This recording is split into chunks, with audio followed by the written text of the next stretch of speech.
when I get a chance to attend the AU summit, which sits in Ethiopia, I have only one question to ask the members who have been sitting there before. What question? What have you been discussing for so long?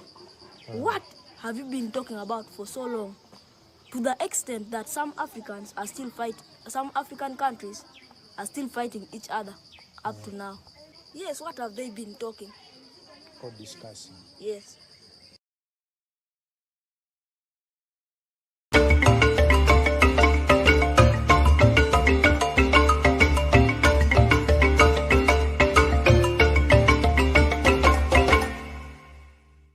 I think from today's game, what I would say is don't give up, keep fighting until the end. There's always a light at the end of the tunnel.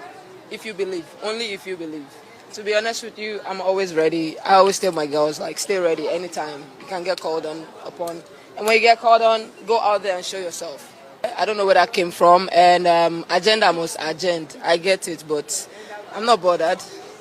I'm still here, I'm still playing, I'm still doing my job. That's what I'm focused on. 2, 3, 4, 5, 6, 7, 8, 9, 10. 1, 2, 3, 4, 5, 6, 8, 9. Oh, it's too much. Yes, now. Which one is the sweetest? Which one is the sweetest? Tell me. This one. This one. I say that. I see that. Which one next? Which one next? You do that, Remontada. Remontada. You know that TikTok? Yo, I'm kidding.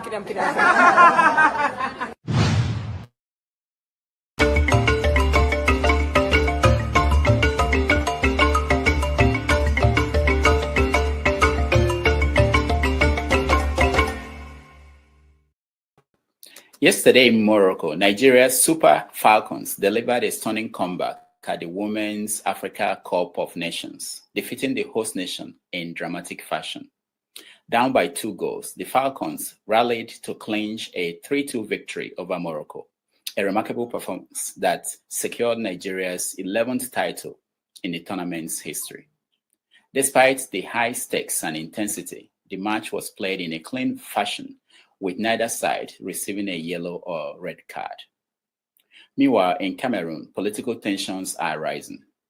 The country's electoral body has officially barred prominent opposition leader Maurice Kamto from contesting the October 2025 presidential election.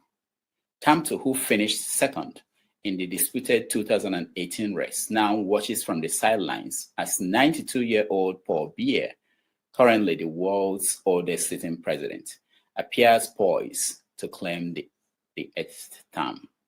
It is 5:30 p.m. in Accra, Ghana, 6:30 p.m. in Lagos, Nigeria, and 1:30 p.m. in New York City.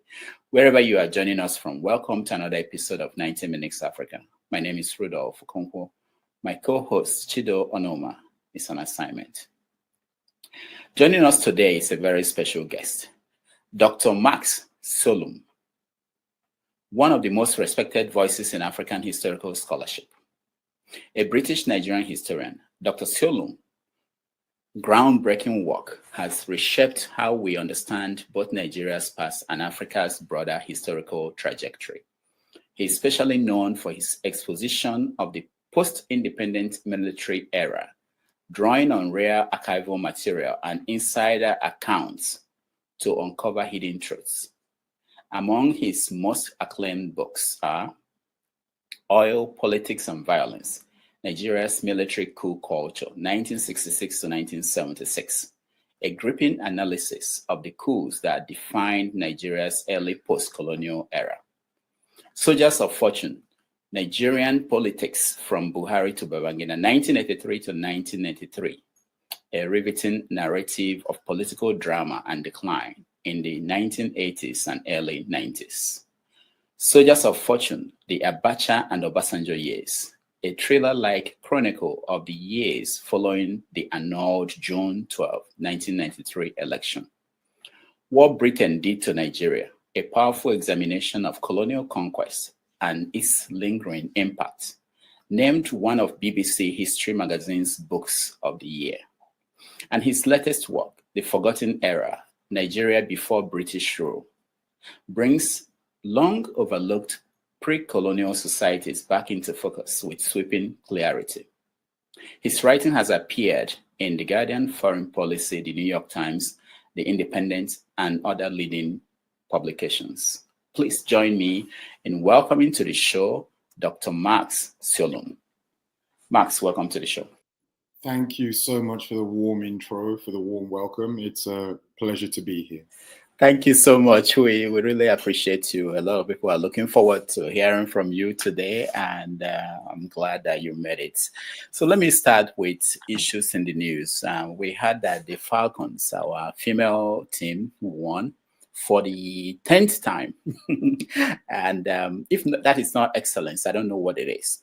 So I know you're a fan of football, and I want to know, why is it that the female team, Falcons, they're doing well, but the male team, they don't have that kind of record?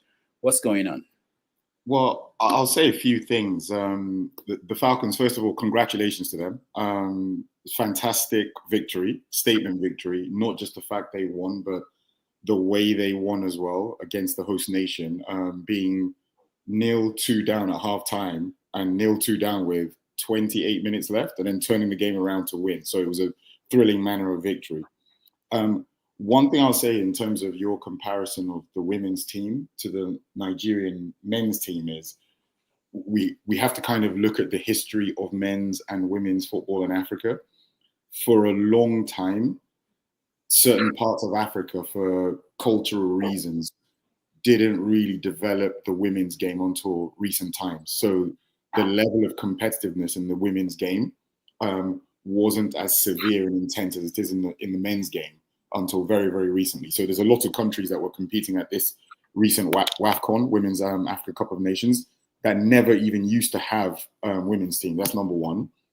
Number two is also, I think, in Nigeria, there's a lot more focus on the men's game than there is on the women's game.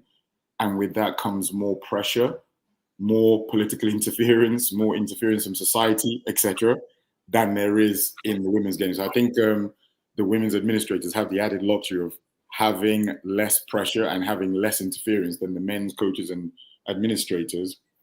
Then the last thing I'll say is, when making that comparison, it really depends on how you define success. If you look at the Nigerian men's team, they've actually got an absolutely incredible record in the men's AFCON.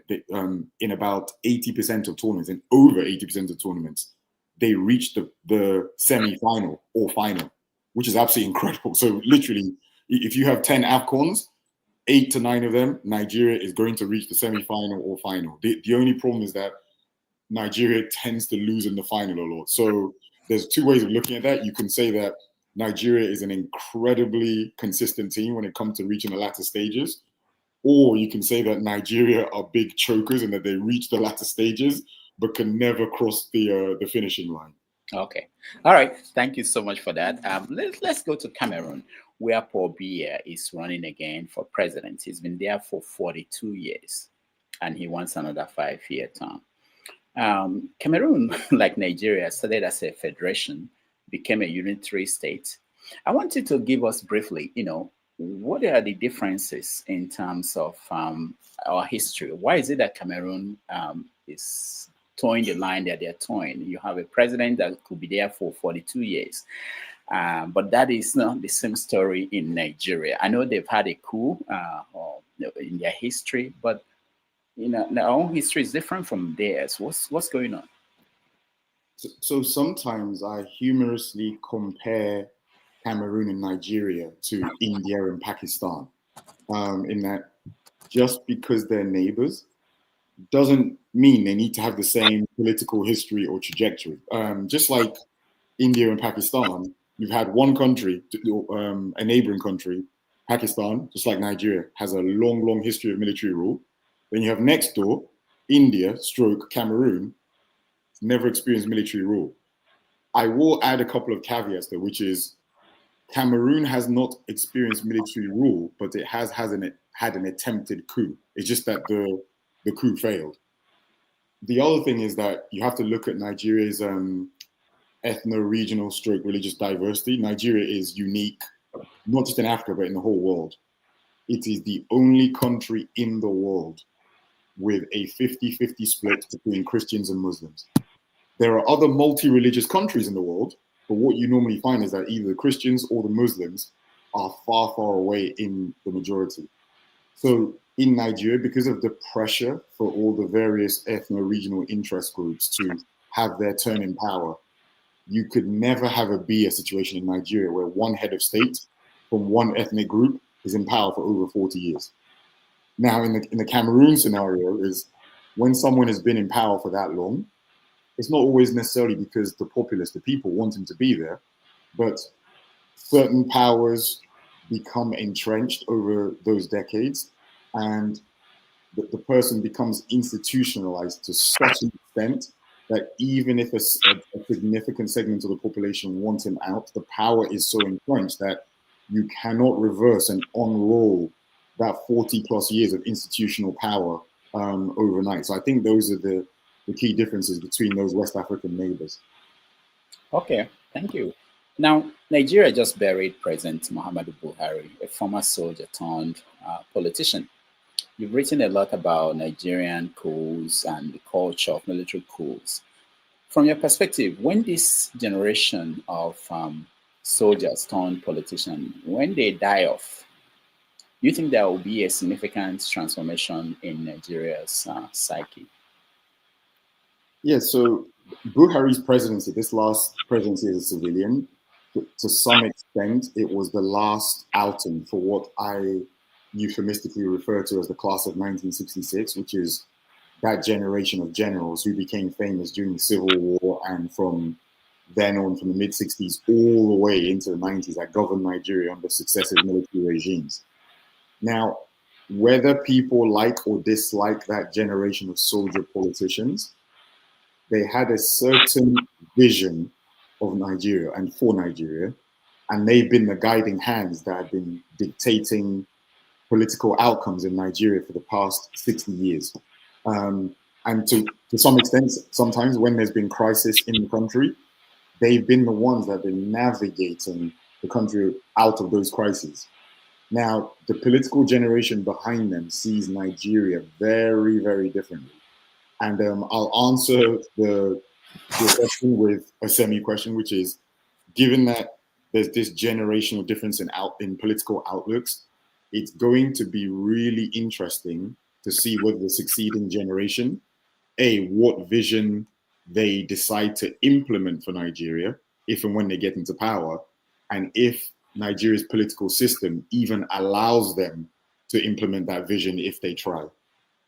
Are you saying they are not in power now? I mean, we have Ababio, we have Tinubu. That generation, they are coming up. They are there. Have we seen? You don't see the vision. If you look at their history, these people, the two names you mentioned, are people who've been in politics for 35 plus years. They were in politics during actually the latter years of military rule. So to some, and you mentioned the Buhari presidency. I'm not saying anything which the public doesn't know. We know who orchestrated that presidency. To some extent, a lot of the political leaders today are civilian colleagues of that class of 1966. So I don't think yet we've got to, just because they're civilians, I don't think we've got yet to a clean break of people who have no political connection to and who did not make their career under that class of 66. If you even look at the leader of the opposition, Atiku, who did he study his political tutelage under? Major General Yaradua. So they are all students of the class of 66. In that case, we may never get out of that because it take a while for them to be out of the stage. I mean, people who grew up or who learned from former military officers. I mean, the things that Nigeria has not yet had there's this generational asymmetry in that 2/3 of the country are under 30 years old. But then politically, since independence, nearly 66 years ago, there's never been a head of state that was born after independence. All of the heads of state were born pre-independence, i.e. they all grew up under military rule. I think the real transition will happen, and it's inevitable. One day, there's going to be a head of state that was born after independence and doesn't carry the political baggage of that 1966 crisis and the years of military rule. And I think that's when you truly see that generational shift. Okay. In your latest book, The Forgotten Era, Nigeria Before British Rule, historians, some of you guys blame the colonial inheritance, particularly the British, for the state of Nigeria, especially with the military rise as a political actor in Nigeria and beyond. Do you think we've got to the point where we have to say, okay, they came, they did some bad things and they left, that we have to be responsible for what the country looks like now? Yes and no. So I agree with you to some extent that at some point, the former colonized accountability. But then also you have to look at what are Nigeria's most serious political crises and political challenges and how do those problems arise. So we talked a little bit about military rule. Let's look at how and why military rule unfolded. So the first two military coups were an outcome of ethnic rivalry. Back in January and July 66, they were an outcome of ethnic rivalry between different ethno-regional constituencies in the military. Why did those constituencies exist in the first place? So you have to go back to the colonial recruiting policies of the British colonial administration. If you look at not just in Nigeria, not just in Africa, across the world, wherever Britain governed, they always had racialized military recruitment policies, i.e., they always sought to recruit what they called quote unquote martial races. So for example, the Sikhs in India, and they used that one martial race to staff the military and use it to conquer the country they were trying to colonize. In Nigeria's case, Hausas were their preferred quote unquote martial race. So for several decades during colonial rule, they kept recruiting Hausas because they felt that stereotypically they had soldierly qualities. But then all of a sudden, when independence came, the ethnic recruitment became liberalized and you started getting more Southeasterners coming into the military and becoming officers and commanders of those Northerners. So the military kind of resembled an ethnic sandwich. So you had Yorubas mainly at the top, Igbos in the middle, and Northerners at the bottom. And really what happened in the 60s and in the Civil War was competing conflicts for resolution of those historic ethno-regional colonial recruitment policies. Again, you look at the Civil War. A lot of the crises in Nigeria have emanated on North-South terms, who amalgamated, even though the two sides didn't want it, the Northern and Southern protectorates of Nigeria. It wasn't Nigerians, they never made that choice. It was the idea of two British colonial administrators called Lord Lugard and Sir George Goldie, who, when they were making this decision, admitted that the people of the different ethnicities in Nigeria were as different as people from Switzerland and China. Yet they still went ahead with this amalgamation and just left the colonized people to deal with the outcome. So while I agree that there's certain problems like efficient administration, corruption, you cannot blame the British for those. But the ethno-regional rivalries, which are just inherent in the structure of the country, I don't think you can divorce those from the country's colonial history. All right. In the 60s and 70s, there were coups in Africa, even in Nigeria, that the people came out in support of the coups. Has that sentiment changed? I asked that question because some political observers believe that today there is a coup in Nigeria, that a lot of people might welcome soldiers back, despite the wreck and the history of military interventions in Nigeria. So let me answer you the second part of your question, which is about a military coup potentially being welcomed in modern day Nigeria. I agree that there is that sentiment. I find that sentiment tends to exist among younger people. So like I mentioned, the demographics of the country, 2/3 of the population are under 30 years old. That means 2/3 of the population don't really have any memory of military rule, what it meant, what involved in the excesses of military rule. So what do I mean by the excesses of military rule? So let's just discuss some of the things that happened under military rule. A presidential election was annulled 32 years ago. When the election winner insisted that he should be the president, he was arrested and kept in detention for 5 years. Nothing happened. The wife of said presidential election winner, when she asked for her husband to be released, she was shot dead in broad daylight in Lagos traffic. No one is in prison today for her murder. A 78-year-old woman was thrown out of an upstairs window and died simply because her son, a musician, made songs that the government didn't like. Nothing happened. Nobody was prosecuted for her murder. People who criticized the government ended up dying in mysterious accidents or just simply disappeared. No one was prosecuted. So I think this younger generation isn't aware of all this, and they maybe have mistakenly nostalgic impressions of military rule. But I feel if they were aware of these excesses, that yearning for a military takeover just would dissipate. Okay, so the National Assembly today is reviewing the Constitution of Nigeria again. This is not the first time, but this time they may accomplish something significant. They may create a new state, which has not happened under civilian government.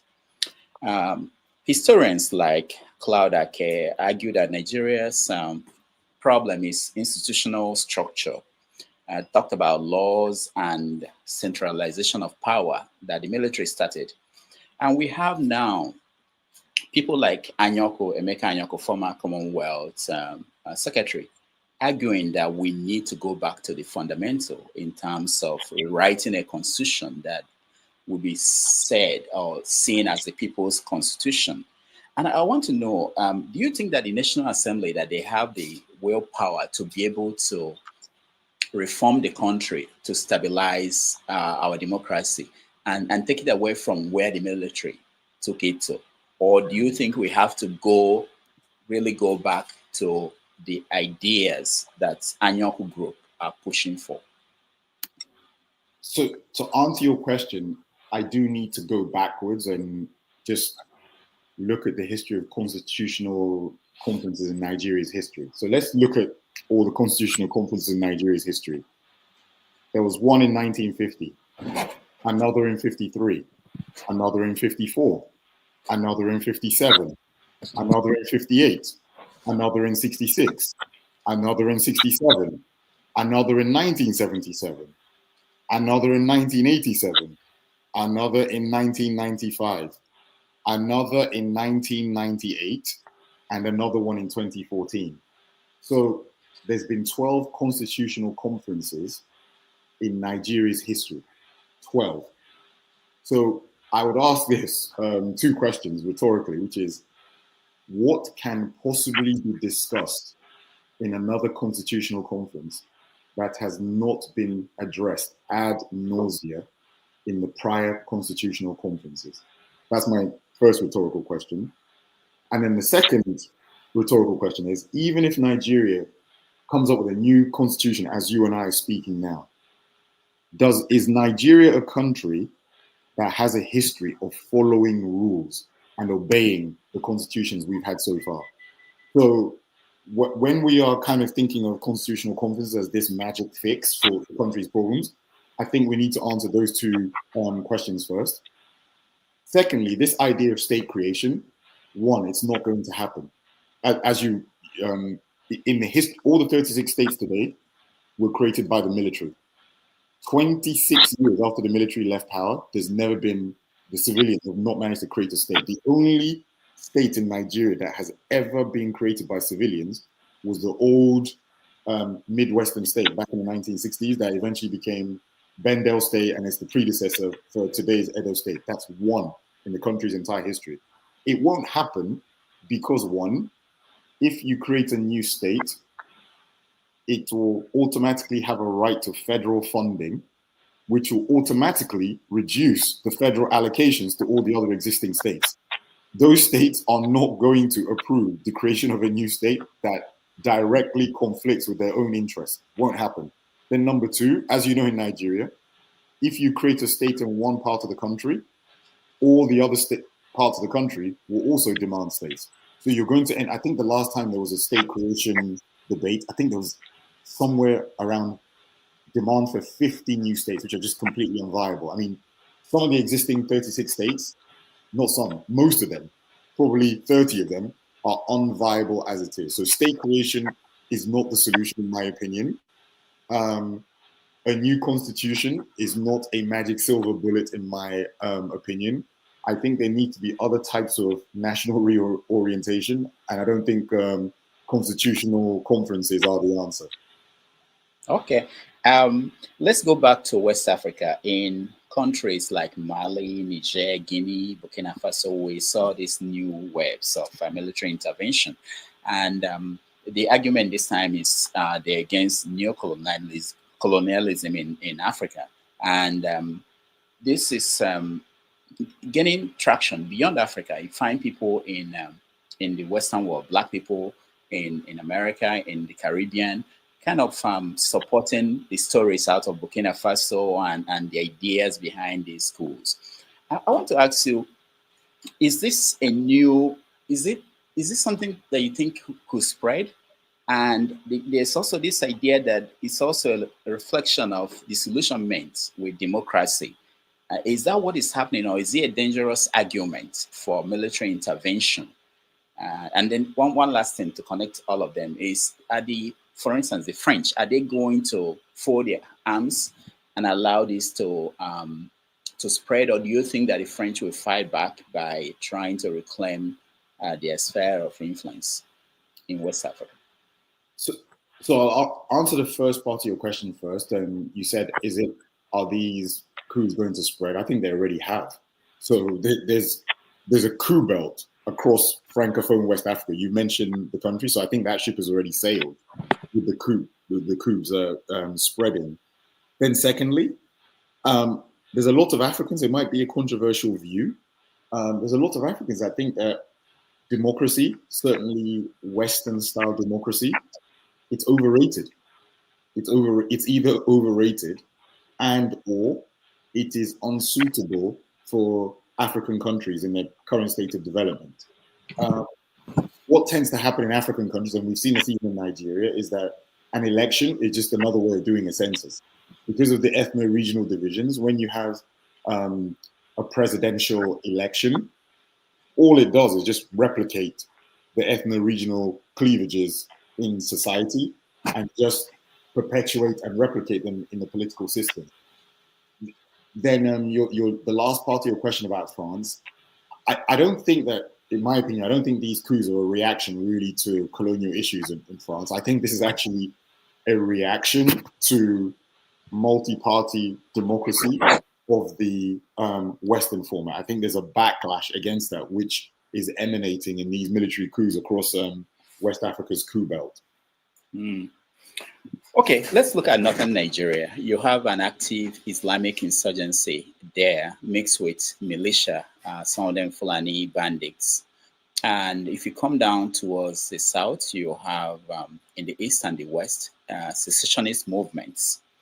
Do you think that Nigeria will survive these raging tensions from every corner of the country under a democratic dispensation? It depends. I think one thing that's really startling and illuminating about all these security challenges that you mentioned is, if you look at the insurgencies in the north and south, the so-called bandits, whatever you want to call them, demographically, even though they belong to different ethnic groups, demographically, they're very, very similar in that they're mainly young men. Most of the members are young men, kind of late teens to 30s. Disenfranchised young men who feel that society has not provided for them in one way, shape, or form. And it's an outcome, and this is the third time I'm mentioning Nigeria's age demographic. Again, it's an outcome of the demographic of the country where the vast majority of people in the country are under 30 years old. Now, one of the good policies that past Nigerian governments implemented was UPE and UBE, the Universal Primary Education and Universal Basic Education. By doing that, a tremendous number of children went through just basic education, primary school, secondary school. However, once those children went through just basic education, there wasn't a plan for A, how to either absorb them into the university system, or B, how to employ them with their now great expectations of social and economic and employment elevation because of their education. There wasn't a great plan on how you provide jobs for all these young people. So the lack of that plan, and today, I don't think there's a single political party that has a plan for dealing with Nigeria's youth bulge. So that youth bulge is emanating in these security challenges that you have mentioned. Until Nigeria develops a youth-focused plan for keeping this young, educated, but restless and near-mutinous generation employed, gainfully employed, I think those security challenges are going to continue. Okay, let's go to recent books that came out in Nigeria. General Babangida's recent autobiography, A Journey in Service. Have you read it? Yes, I have. Okay, so in the book, he mentioned so many things and he revealed so many things. Two of them, one of them is actually the annulment of the June 12, 1993 election, an event surrounding the lead up to the Nigerian Civil War. What is your perception of the book? So I'm not actually sure if the book told us anything we didn't already know. I think it just told us what we already knew, sadly, in far less detail. I think he could have, there's so many things he skirted over, like the VATSA trial. He didn't really give us an explanation about the June 12 annulment, other than just saying, oh, it was due to mysterious third forces whom he didn't really name. And I also think that the book, to some extent, came too late. It would have been more, I understand why he waited until now to write the book, because most of the people he talked about are no longer alive. So maybe it's safer to write the book now. But I just felt that the book could have been more impactful if A, he revealed more, and B, he wrote it earlier. For me, the key takeaway from the book is not anything he included in the book. It's actually things he didn't write about. His decisions when in power had a really tragic butterfly effect. His decisions tended to harm the ones he loved and the ones that were closest to him the most. So if you look at his tenure, his big decisions, one, there was a coup where he had to approve the execution of his best friend, Vatsa. Then MKO Abiola was one of his closest friends. After he annulled that June 1993 presidential election, that annulment started a domino chain of events that led to Abiola dying, led to Abiola's wife dying, led to Abacha, who was one of Babangida's best friends, also dying. So if you look at his tenure, the 8 years in power, his decisions indirectly led to 3 of his closest friends and 1 of his closest friends' wives being killed. So I actually think the latter part of his life is tragic to some extent.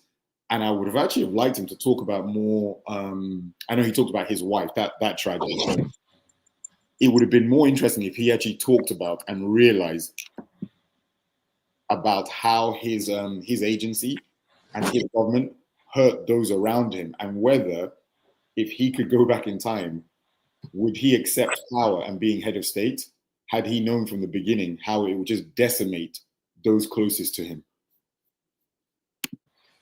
Is there anybody that you would like to have them write their own book that would be significant in terms of helping to understand what happened in Nigeria, the way Babangida wrote this? Oh, several. The remaining members of the class of 66. So we have to give General Obasanjo, no matter what one thinks of him, He's written 3-4 books. So he's just been constantly writing biographies and updating them as more events happen in his life. So I think there's a number of people that owe us books. One is General Abu Bakr, that, the last military head of state.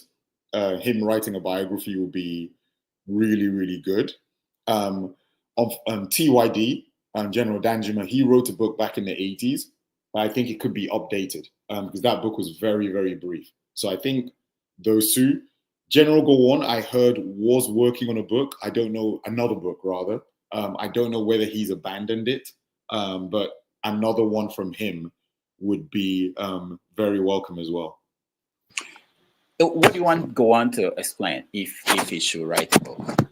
So the Civil War, it's what he's spoken about the Civil War on the record many times, but he spoke about it in a bygone era, maybe 40, 50 years ago.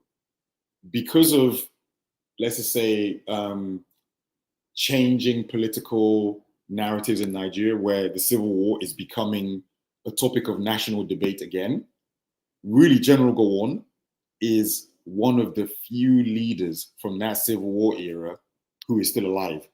And he was the primary protagonist. Ojukwu has gone. Most of the people who fought the war, Murtala Muhammad, Shua, Bisala, they're all gone. So Gowon is one of the few people from that era who can speak to it authoritatively. And while I was talking, I just remembered another name who I'd love to write about the book. General Alani Akinrinade is another one from the Civil War era where a book from him would be tremendously valuable too. All right, thank you so much. For our viewers who are watching, our guests will only be here for 90 minutes. We are used to having people stay here for 2-3 hours. So we have to hurry up and get key questions in and let you have opportunity to join us and interact with our guests. So let me ask you this. In Babangida's book, he wrote about the coup that was carried out in 1966, the January 15th coup. And he essentially said that it wasn't carried out by Igbo ethnic group. But in several history books, and historians continue to attribute that and call the coup, the Igbo coup. In Soldiers of Fortune, Abacha and Obasanjo era, you talked about a group of Igbo army officers that they staged a violent coup, assassinated the federal political leaders. Do you understand that some people take issues with that, saying because they say that no matter the place that the activity was taking place, they were not all Igbo people. There were people who were from other parts of the country who played a role, whether it's in Lagos or in Kano or in Kaduna, So to say that a group of Igbo people, that a lot of people had issue with that characterization. So I'll do two things. I'll address the January 66 coup first, and then I'll address the other coups of Nigeria's history set. So what I'll say is that January 66 coup, let's look at it from the perspective of every part of the country except the Southeast. Let's look at the coup planners and the coup victims. So the coup planners, you're right, not all of them were from the Southeast. There was Major Ademoyega, there was Oyewole, there was Fajiri, who didn't take part in the coup, but he was their ally as well. But the brains behind it, the primary ones, was people like Nzogu, Ifajuna, Okafor, Captain Obonna, Oji. A lot of them were Igbos. So let's look at who they killed. They killed the two most senior army officers from the north. They killed the two most senior army officers from the west. At that time in Nigeria, there were 4 regional premiers. They killed all the regional premiers in the country except the ones who were Igbo.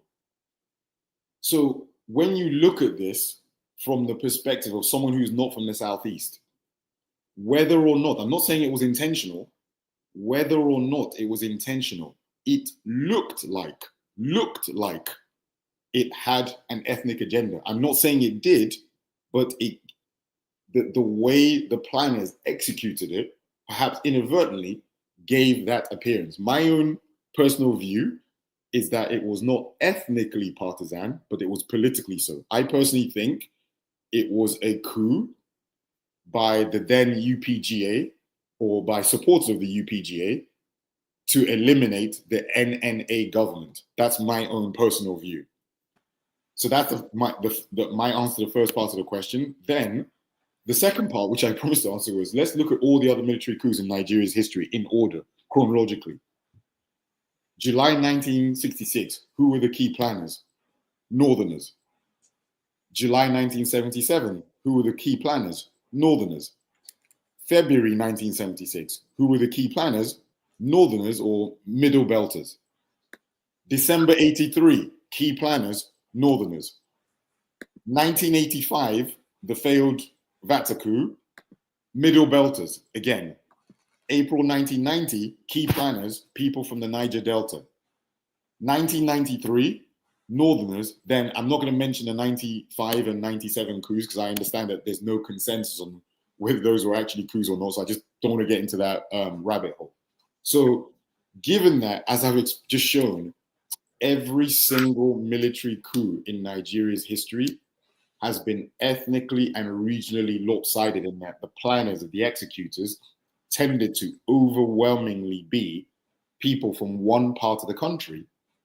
Why? I'll ask these rhetorical questions. Why is it that the January 66 coup is labeled a quote-unquote Igbo coup, but none of the other coups are labeled Northern coup, Middle Belt coup, or Niger Delta coup? Why is that? Then secondly is, are people from the Southeast in Nigerian political discourse, are they held to the same standard as people from other parts of the country? That's my second rhetorical question. And number three, are people from the Southeast politically allowed to get away with things that people from other parts of the country get away with? I'm not going to answer those, but I'll just pose that question to you. I'll pose those questions to you. No, you can't do that. That's not fair. You have to answer the questions. No. I would like to know what people watching, they would like to know what you think about that. Yeah. Oh, no, I've given what I think about the January 66 coup. I've said, hey, I've broken it down and said, look, this is what I think. No, the evidence of Dr. Max, yeah. You are the historian. If you don't answer questions, who will answer it? So the good question you ask is, the coup, Igbo coup. Why is it that coup? Because I have it here as one of my questions. Why is it that only that one is called Igbo coup?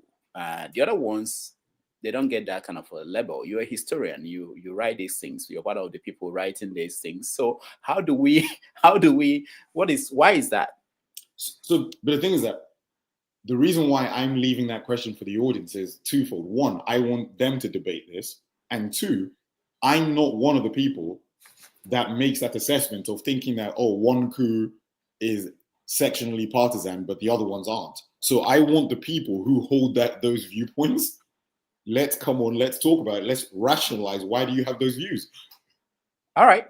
They will soon be here. I just have a few more questions and then we let them in because really we don't have much time. We typically give them an hour to interact with our guests. But let me ask you about Babangida and Abacha, their relationship. I know you've studied that.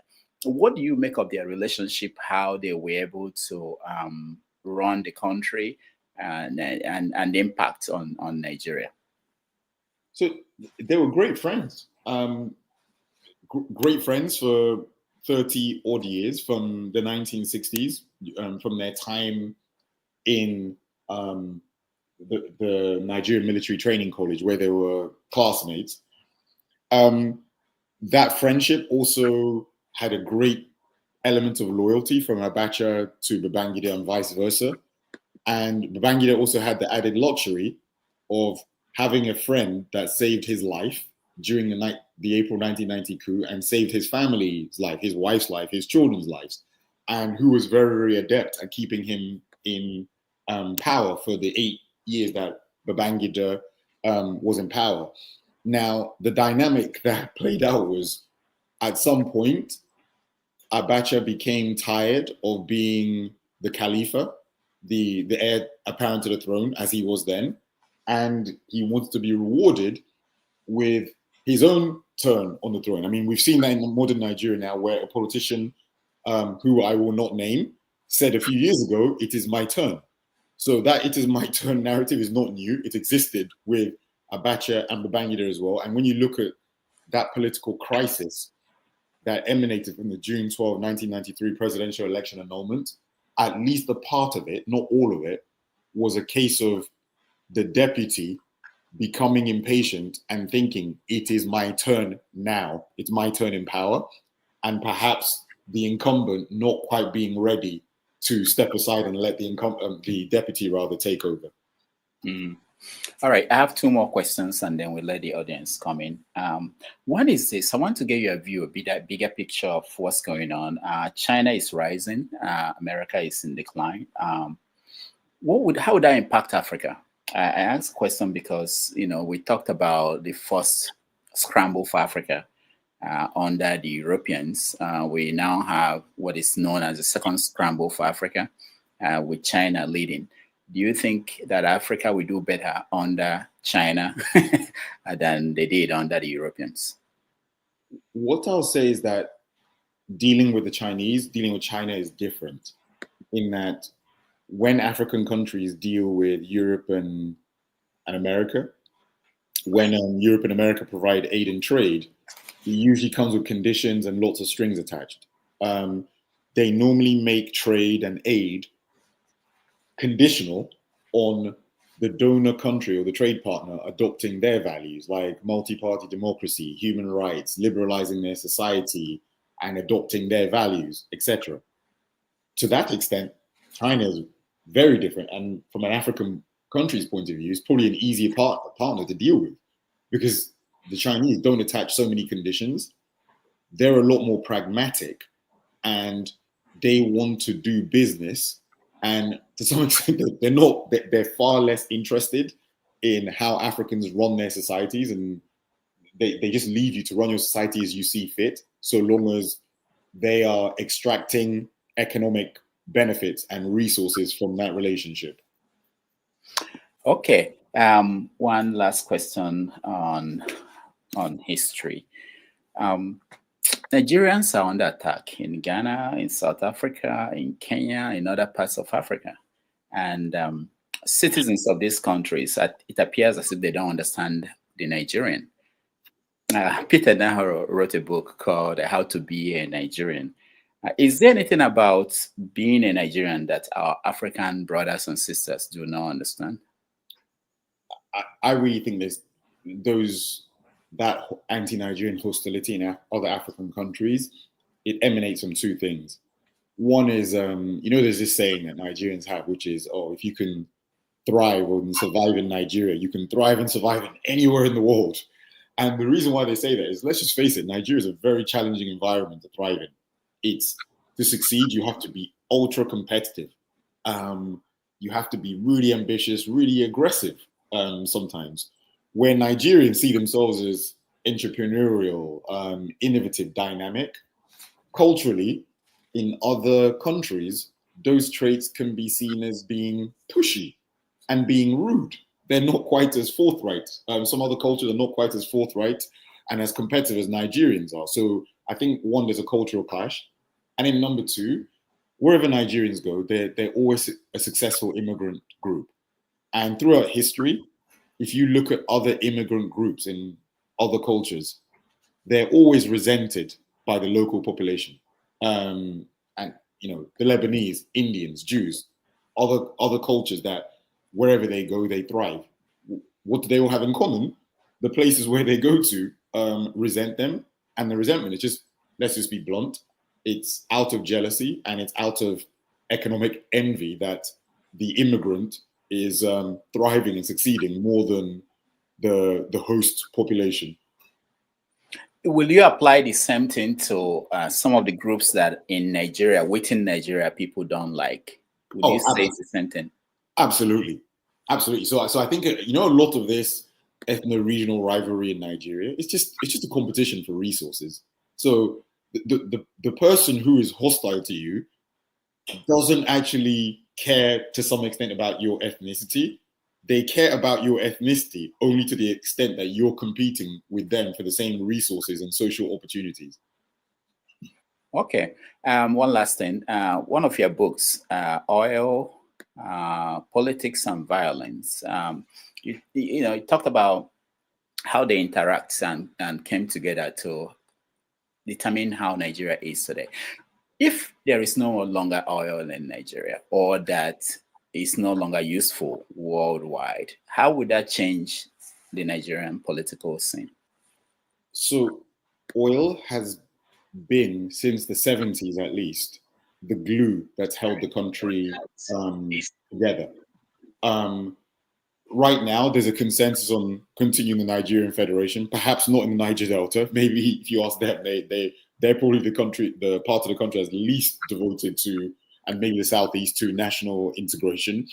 But when that oil runs out in the future, I say all bets are off, and Nigeria will have to find a new glue and a new rationalization for the country's existence.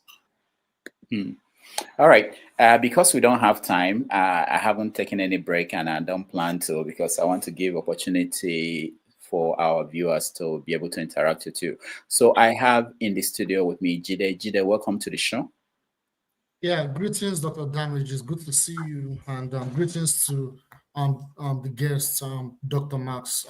Good to see you, and I've listened to you. Greetings to Tony and everyone listening, and those on the comment section. So just to go straight to the point, like, I've learned a lot, and I've listened to everything Dr. Max had to say, and it's very insightful. Well, this is my comments. Talking about the inefficiency in the Nigerian government, I would like to emphasize that I feel like it's more of a symptom of globalized capitalism, where Nigeria is being controlled by foreign powers. You probably are familiar with that as well. Like, we have some monopolies that are controlling our ruling class, the compradors, and they are agents. So a lot of the inefficiencies that we see are a manifestation of that. I don't want to go into details. A lot of the corruption, mismanagement are a result of that. Now, my question is, now looking at the chain of events from after independence, from 1960 up to date, we would see that between 1960 to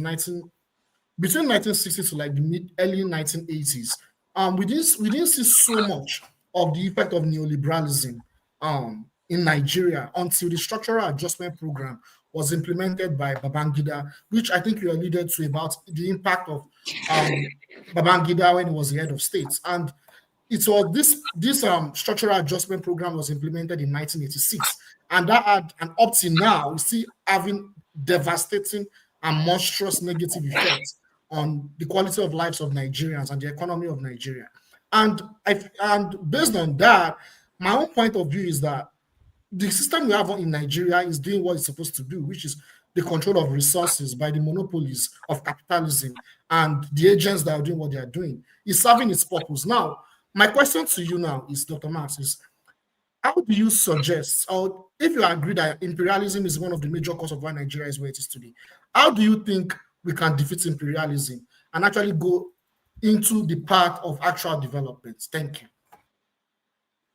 So, thanks for your question. I think just historically, you kind of started the narrative on outside economic influence from the Babangida era, from the structural adjustment program, which is 86 or so. I would actually go further back in terms of analyzing foreign economic influence in Nigeria. So we always say that, the country became independent in October 1st, 1960. Yes, it did politically. Economically, it didn't. Because you have to remember that even though the British political governors left, the business sector was to some extent still in the hands of the Brits. They controlled all the big corporations. So I actually think that Nigeria, the economic independence didn't happen until the 1970s, when the then military governments enacted those, I'm just going to call them the indigenization decrees, which is the economic decrees that stipulated that the foreign-owned companies in Nigeria had to give majority ownership to indigenous people. So that's actually when Nigeria economically started to become indigenized. But then what happened is Nigeria swapped foreign control of its large corporations, its corporate sector, for control of its corporate sector by a small clique, a small segment who had access to the government. Because you have to remember, 1970s Nigeria, it's not like today. Most people were not educated. Most people did not even know that the indigenization program was occurring. The only people who knew were those who were either in the government or were close to the government. So if you trace a lot of the wealth of Nigeria's modern day elite, you will find that their wealth started with those indigenization decrees. It was the people who bought the shares of the indigenized corporations who used that wealth to enter other sectors, leading sectors of the economy, oil, shipping, manufacturing, etc. So I don't think it's just a simple narrative of Nigeria versus foreigners. I think you really have to trace that line of British corporate control to indigenization to what we now have of super oligarchs controlling certain sectors of the economy. You're on mute. Thank you, Jide. For those who are going to join us, please limit your question to one and comments limited to 1 minute because we don't have much time. He has about 30 minutes left to be with us. So I'll call on Ngozika, I think. You're next. Go ahead. Ngozika. Ngozika, can you hear me? All right, Ngozika cannot hear me. Let me go to Tony. Tony, you're next. Unmute yourself, Tony.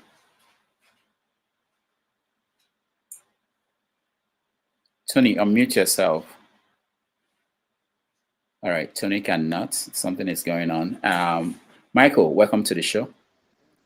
Hey, good afternoon, good morning, good evening, everyone. Dr. Damages, thank you so much for giving me another opportunity to be on your show. Thank you. Yeah, right. First of all, I want to congratulate Super Falcon for that bringing the cup home to Nigeria. That's excellent. So, I'm a sport fan. I have to give them. Dr. Marks, it's a pleasure to see you and to hear you on this platform. My question to you is this, since we are limited to one question, do we say Nigerian problem is the leadership problem or entitlement mentality where everybody feel like they have the right to share of the wealth of the nation? So which is which? And can we congestionally have both of them together to solve Nigerian problem? So I want to hear your take on that, on my own view. Thank you. So I don't think we can make Nigeria's problem binary. It's not just, it's the leaders or the people. I think it's multifaceted. And, wanting to share in the national resources, I mean, I'll actually pose a question back to you. Is someone who wants to share the national resources, is that person entitled, or are they just really asking for what's there? Yes, exactly. Right, yeah, that's what I feel. That's what I feel, because since the inception, we know how Nigerians came to being together with the colonial master, how they divided our economies aspect of it. And then when you look at it, right from the mistake they made, we have never get it corrected in terms of how that country is blessed with our natural resources. We have never get over it. So that's what I mean. So there's this narrative, and I mean, there's even a book called The Problem with Nigeria. And the answer to the problem with Nigeria is everyone always says, or not everyone, most people say it's leadership. I'm going to be contrary here and be an agent provocateur and say, yes, leadership is a huge problem in Nigeria, but so is followership, so is the ordinary people, so are the ordinary people as well. So I always say to people, okay, leadership is a problem, but when that same leadership installs electricity in your neighborhood and kids from your neighborhood go and steal the transformers and steal the pylons, was it the leadership who did that? When that same leadership you deride builds a nice new expressway through your local town, and then kids or young men from your town go and steal manhole covers and then cause accidents, steal the bits of metal that are buried underground? Was it the government who did that? So I often say that, look, Nigerians have to look themselves in the mirror and have to do something which few human beings like doing, which is A, being accountable, and B, saying, hey, this is also my problem, and this is how I have to change to solve this problem as well. And if Nigerians just keep waiting for the leadership to solve all the country's problems and they think it's got nothing to do with them, they don't have a role to play, I'm sorry to say the country's problems will never be resolved. All right. Thank you, Michael. Let's try Ngozika again. Ngozika, you're next. Good evening, Dr. Max. Good evening, Dr. Damages. Good evening, everyone watching. So please, my question will come from the book Nigerian Soldiers of Fortune, the Abacha and the Obasanjo years. And I want to ask about the Ogoni 4 incident. You mentioned something now about agent provocateur, and the person that played that role was one Timothy Intua. My question is this: in later accounts in the book, he was not, even though he was identified by witnesses, he was not among those tried for what happened, for the incidents that claimed lives. Even though he was identified by people as the person that said what he said, that got the crowd enraged and they went on rampage, he was not prosecuted. Now that's the first part. The second part of the question is this: do you see a link? I'm asking this because I live in the Southeast, and over time you hear people in the Southeast say, no, we are not the ones doing this. Somebody sent somebody to come and do this so that we will look bad. Somebody is using somebody to cause trouble. Do you see a link? Is there anything to take from that? That's my question. So are you basically asking me for some of the problems in Ogoni land in the Southeast, is it outside agents provocateurs who are causing these problems? I just want to make sure I understand. Is that the question you're asking me? Okay, Ngozika is in Nigeria. I don't know if she's muted, but I think from my own understanding of what she asked, that's probably what she wanted to know. So what I'll say is this: in Nigeria's history, there's been lots of instances where state agents did use agents provocateurs, and I'll give one example, which is not related to Ngozi's question, which is the student crises in the 1980s. A lot of the cults you see on campuses today were outcomes of state security agencies basically deliberately planting agents provocateurs on campuses to try and infiltrate and break student union resistance to the then military governments. As often happens in Nigeria, they lost control, and what the agent provocateurs they planted eventually had a different emanation and became what we now call cultism. In the case of the Southeast, the Ogoni example you gave, candidly, I don't know. All I'll say is it's not unprecedented in Nigeria, but in those two examples, I just don't have information to give you a definite answer. All right, thank you, Ngozika. Bumi, you're next. Good day, everyone. Good day, Dr. Rudolph, and good day to the guest. I'm not 100% sure if you have already answered or went into my question, but I'm going to ask regardless. In your opinion, why did the military stay in power for so long? Despite clear public resentment towards them. And the reason why I asked this question, that is clear that, present day Nigerians, and you mentioned that, compared to the people from before, it's like they were educated, but it's clear that, present day Nigerians still are not pleased with the current government. But even if you look at past elections or you look at coming election, it seems like the same, game is going to be played again. So it's like, why do you think the military stayed in power for so long? And also, if you put into account, why is it that the same set of leaders that we have are still going to continue? And when exactly is that change, do you think is going to happen, or what's going to result in that change? So thanks for the question, Bumi. I maybe you weren't on. I answered part of it before perhaps you came on. So let me start with the part that I haven't yet answered, which is why the military were in power for so long. Nigerians don't want to admit this, but they were actually in love with military rule.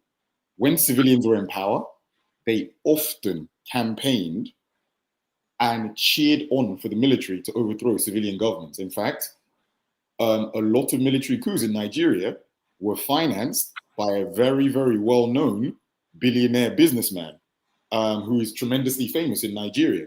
And I will say that the jubilation that greeted the January 66 and December 1983 military coups from the civilians was greater than the jubilation which welcomed Nigerian independence. So I would say, to answer your question, why did the military stay in power for so long, is because Nigerians wanted them to.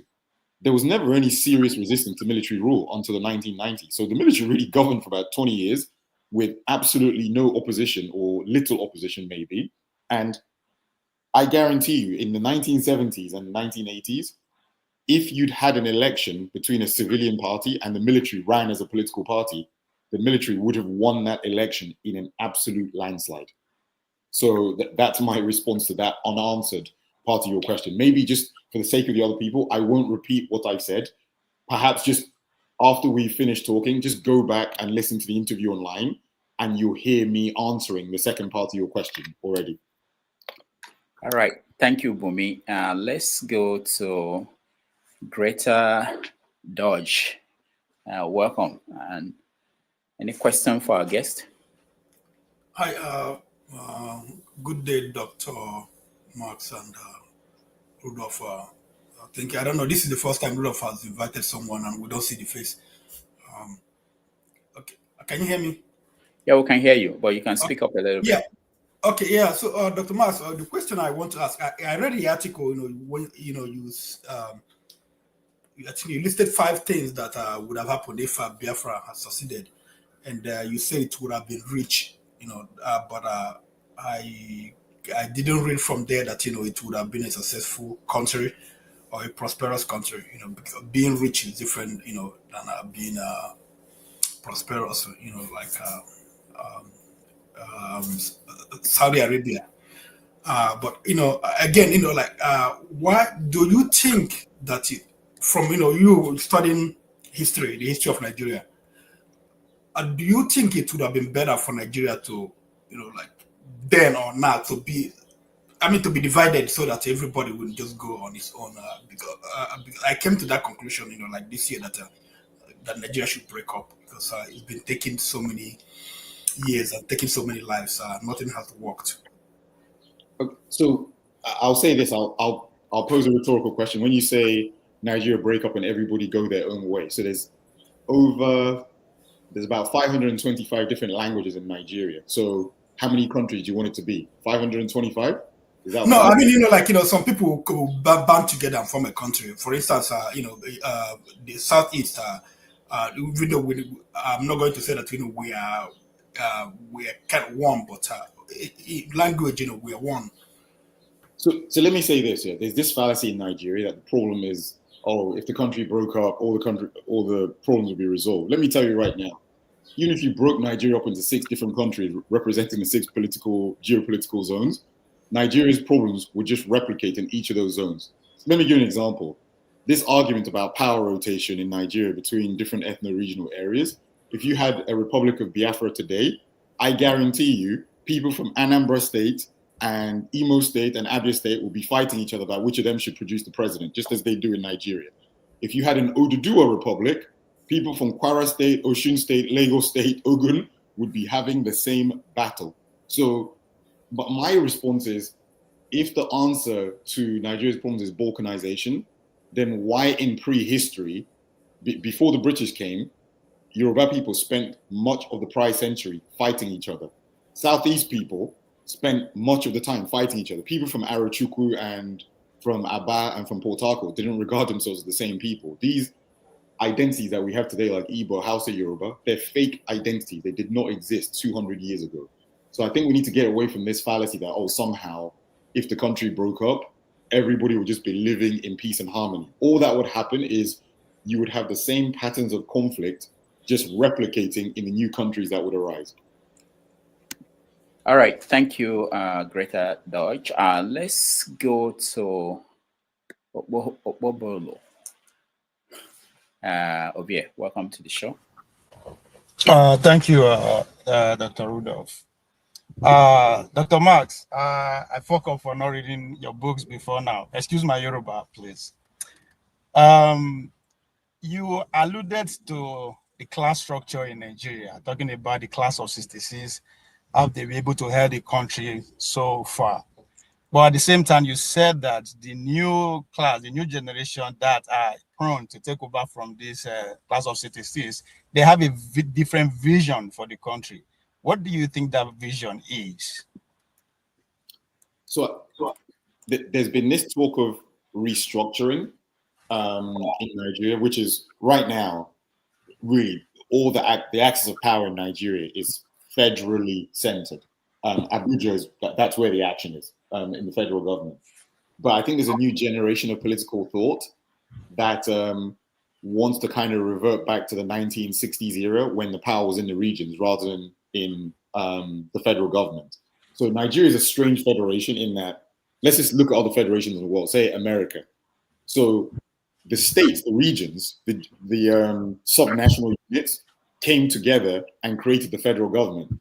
In Nigeria's case, it's the other way around. The federal government created the states, which is automatically just creates this asymmetry of power where the federal government believes that, you know, it's the repository of power. I created you, I fund you, so that's where the power is.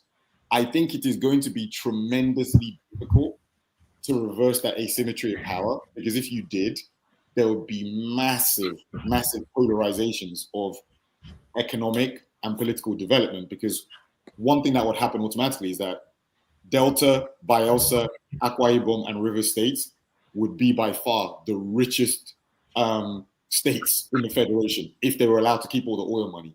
And the other 32 states are not going to allow that to happen.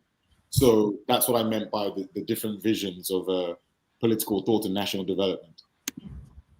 All right.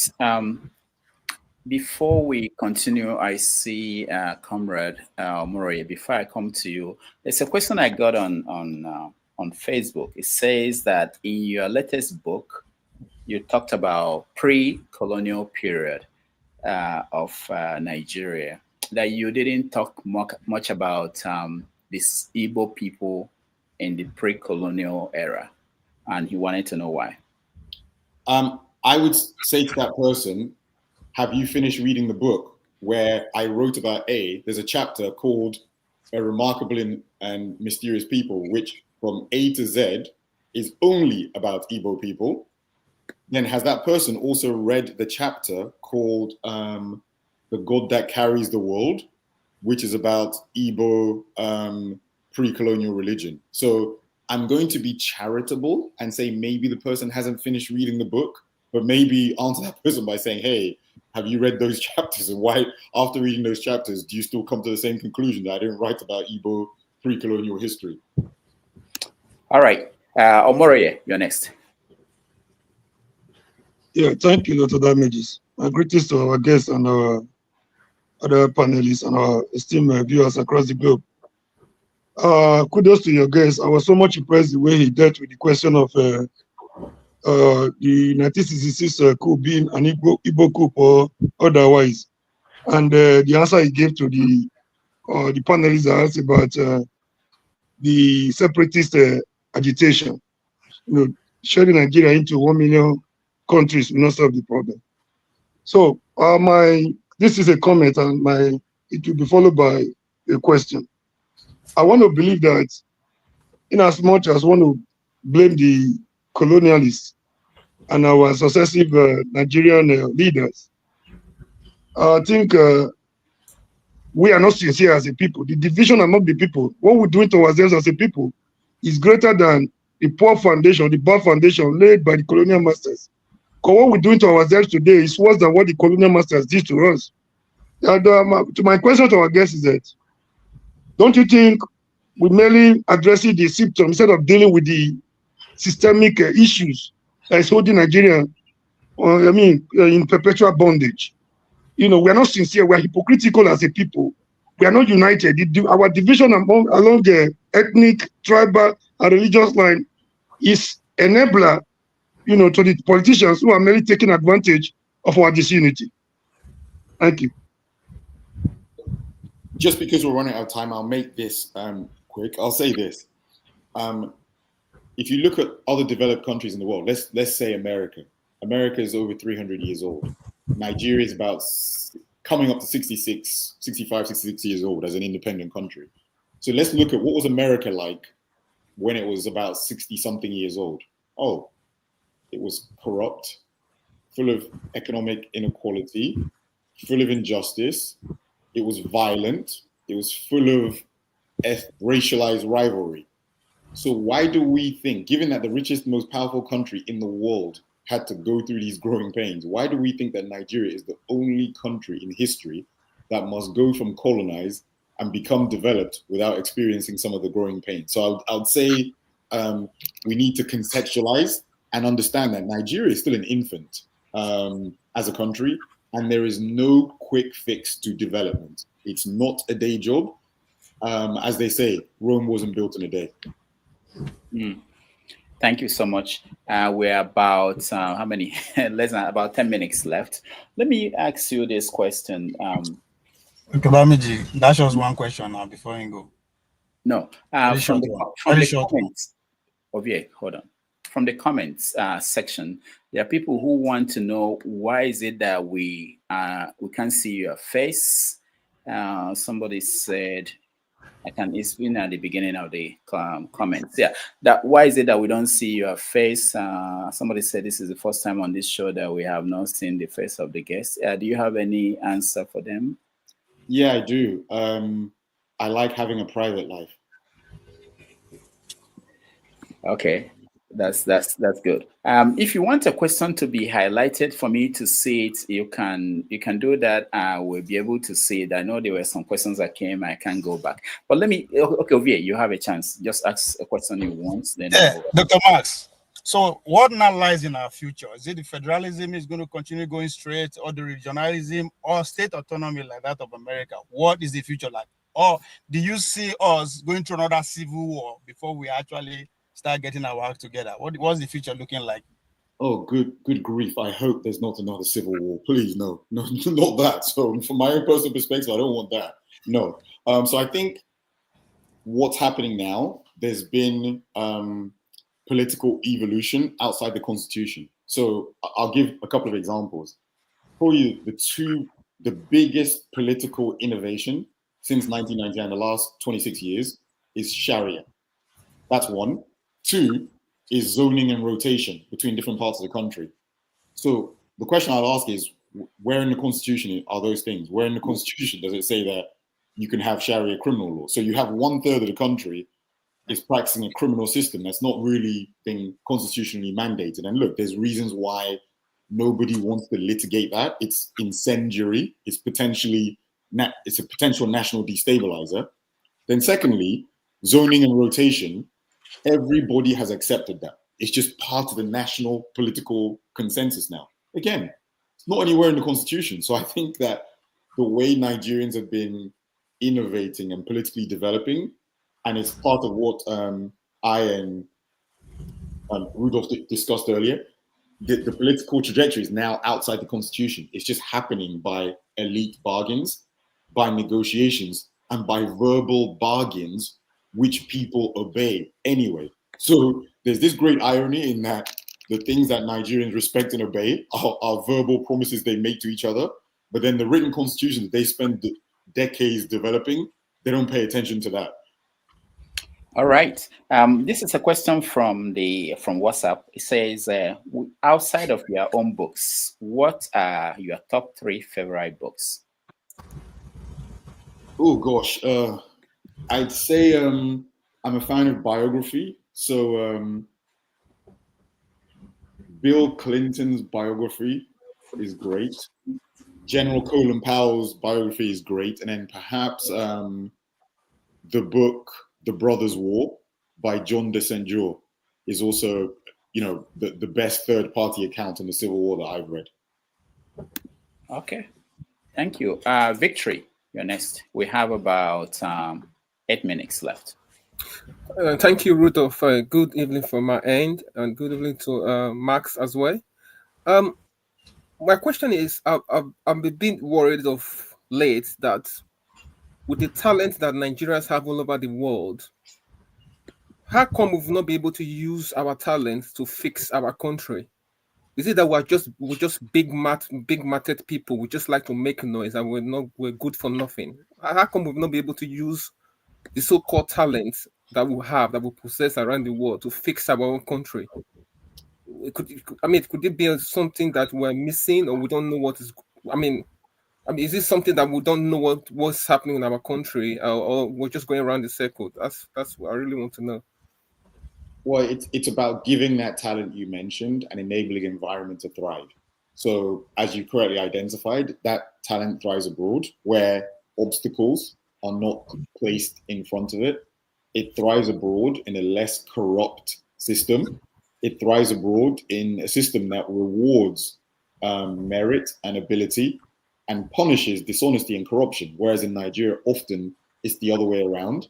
And this is what's frustrating what I call Nigeria's A team, which is the most talented young people, into going abroad. So I think very soon, or not very soon now, Nigeria needs to find a way of retaining the A team, because otherwise what's just happening is that Nigeria is spending tons of money subsidizing education of its young people for them to go and serve foreign countries. Okay, thank you, Victory. This question is from AY for real. It says, what is your perspective on regional government as a means of devolving power to local governments to promote faster development? I wish this was a verbal question, because then I could clarify, but unfortunately I can't. So I can't contextualize the question. But what I'll say is, government in Nigeria since the 60s, you started with the 4 regions, and the country just been balkanized more and more and more and more, and it has 36 states. So I'd pose the answer rhetorically is that, has that balkanization increased in the number of states to try and project resources and political power closer to localities? Has that been a faster route to development? So that's what I'll ask the question answerer, or question asker, I should say. All right. There's a question from Blessed. She, I guess, woman, I hope, wants to know, can the guest pronounce his last name? I'll let you do that, because we had a conversation about this offline, so I'm going to let you do that. We did that. I tried to learn how to pronounce the name. It's pronounced Siollun. You put me on the spot. It's Siollun. Who said that? Is that you? It's Ovie. Siollun. Oh, no, that's not it. I'll write it down for those who want to know how to pronounce this. Seehonlun. So. Now swallow now, like swallow. All right. I think someone came in now. Just we're rounding up. We have about 6 more minutes. Chris, your turn. Yes, thank you, Dr. Damages. Actually, I was listening at the background until he said something that made me to come in. And that thing he said is that if we balkanize Nigeria, the same problem will come over. The same problem we have in Nigeria will continue in other places, in all the countries. And I beg to differ. I want to refer him to this Dr. Nnamdi Azikiwe's speech to Igbo nation at Aba in 1949. Actually, anybody who wants to read can go back and read that speech over and over and over and over again. You will realize that the 1914 is actually the problem of Nigeria, which is the amalgamation. Now, first of all, the assumption that the governance that Igbo or the Biafran or whoever wants to, or the Yoruba or the Ududuwas will actually be the same as that of Nigeria is not true. You start with the first principle. What is the level of governance does Igbo man need in his life? And if the answer is that it's little, then you might also understand why they will not want too much government in their life. I give you an example. For instance, the judicial system. Chris, we have only 3 minutes. And I want to ask him a question. Go straight. I want to ask him a question now. You see, if for instance, the Igbo people want to go back to the Juro system, which is very customary to the people of Igbo. Now, do you not think that because of the way the Juro system operates, that it will be very hard for people to bribe the judiciary? Okay, Chris. And therefore, we have to. And therefore, the problem of judiciary solved as compared to what we have in Nigeria today. All right, thank you, Chris. Dr. Max, I will put in one more question from CM, and that will be the final question, and then you can answer the two. CM, go ahead. 2 minutes. Okay. 1 minute. Okay. Thank you very much, Rudolph, and good evening, everybody. Actually, why I came in was just to pass on a remark to the guest, Mark Siollun. Mark, please, from today onwards, just drop this idea that the moment Nigeria, maybe Ndi will become themselves, Anambra will fight him, Imo will fight Enugu with all those things are just rubbish. You are too educated to be making such a guess. What was Ndibo doing 1914 before the British came? Were we not living on our own? Have you had Okigwe fighting Newi before 1914? Have you had Omoahia fighting a Hamufi in Enugu State on Suka before 1914? This is the narrative that boxed Nigeria in so that we live the way we are, and then people will be exploiting us. This is scaremongering. Please stop it. You're a historian. Don't peddle this type of illiterate rumor. This one will fight this one. It's a lie. If Ndibo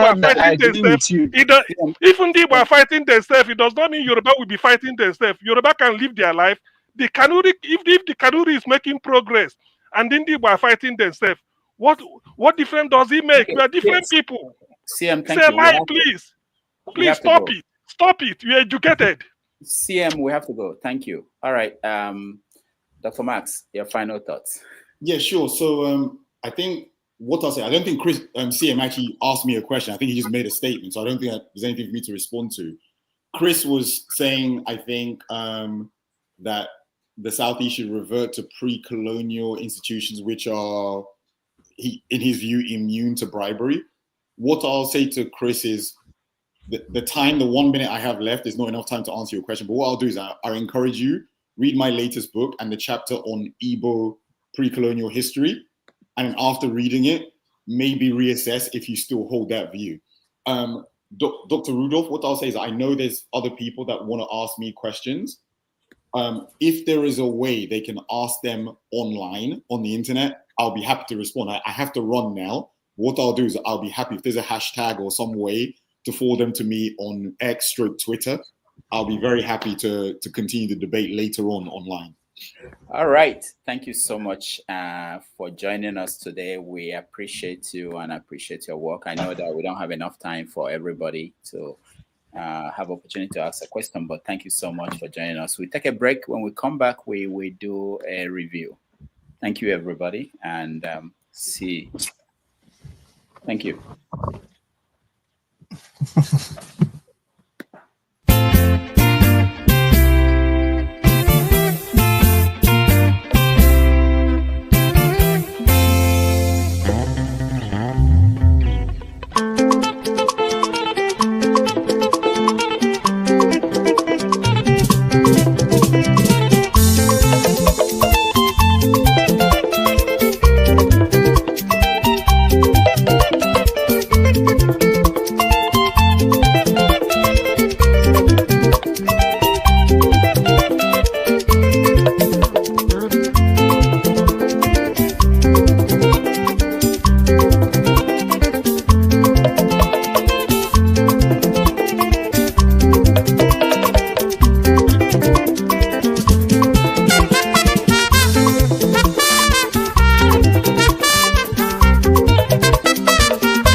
right. Welcome back, everybody. Thank you so much for staying and joining us today for this conversation with Dr. Max. Let me see. Are there people who didn't get a chance to interact with our guests? Or let me start from them. All right. I think everybody here, you guys were able to ask questions and comments. So let me see. Let's do a quick review. I think KJ we have is after show. So this is just a quick review, and then there'll be wider conversation after the show. So let me start with you, Comrade Omori. What did you hear? Yeah, I think it was another educative section as usual. You know, thank you, Dr. Ruda, for bringing wonderful guests to this. Yeah, no man is an island. No man has the monopoly of knowledge. To the best of my knowledge, he has done his. He was very frank and sincere in most of the answer he gave. He's not assuming that his answers is one fits all. So the question I like the issue of agitation. I don't want to go there. If I go there right now, that will generate another tension that we may not be able to resolve in the next 1 year. So there's no point going into all that. I want to believe that we are not. We are not scared of you. Bring it on, comrade. We are not scared of you. Bring it on. Yeah, time for the want of time. A lot of people are here that want to hit, call for my head. I don't want to offend anybody here. So you could see what happened. You could see what happened. I wanted to buttress the reason why he said that. We all know that. I don't know why we pretend so much as a people. We blame the colonialists. What effort are we making to rectify the foundation? The 40 foundation they laid. It's always easy for us to blame our politicians. We blame the one from the north, we blame the one from the west, we blame the one from everywhere. And we'll continue to blame the successive leaders because we are not sincere, we are not even ready as a people. We don't really know what we want. We don't know where we want to go. We don't have plans on how we want to get there. We are always divided along things that are not relevant. We major on the minors instead of concentrating on the basic issues that are holding us back as a people. The politicians that take advantage of us, they are mainly leveraging on our own division, our own gullibility, our own naivety as a people. They are not tough. They are not as tough as we think. But we are divided. We are the problem of ourselves. Anybody that comes to Nigeria as a leader, as a president, I think they are even more. I think they are too sincere, because we give them. We are enablers. We enable them to do to us what they are doing to us. The day we come together as a people to talk of what we want and how we want to get what we want, I mean, the tributes of this world will run away from Nigeria. They are not. No man will be stronger than a nation of over 2 million, 200 something million people. We are not sincere among ourselves.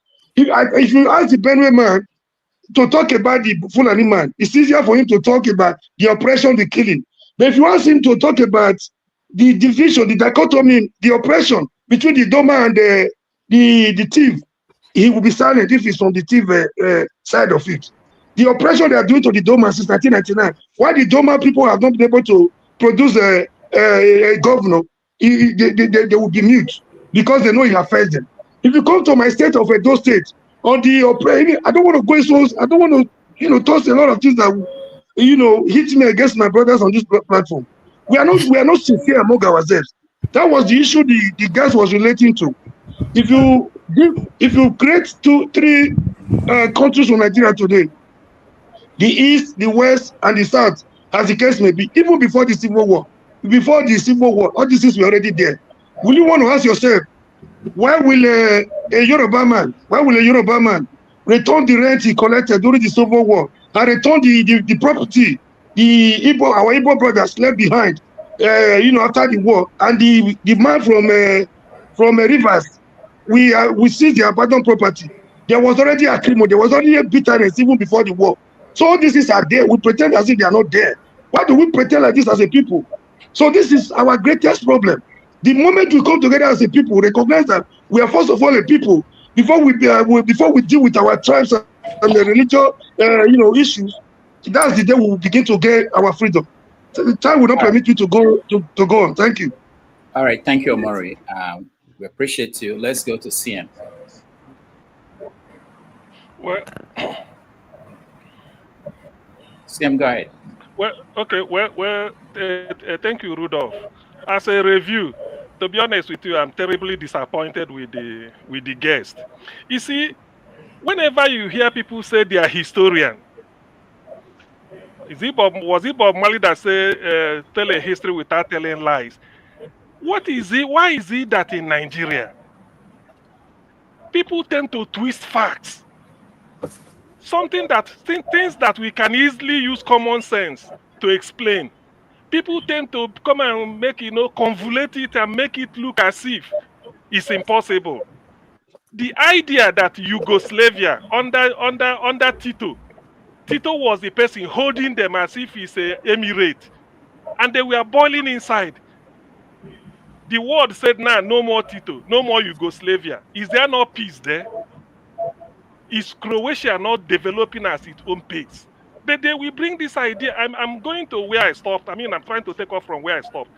Why is the guy always say, oh no, Anambra will fight him with all this? These are just conjecture. That's what I wanted to take him on. There is no scientific basis for it, no psychological. In fact, it has no place in history. before 1914, was somebody from Okigwe fighting somebody from Nnewi? Nnewi is Anambra.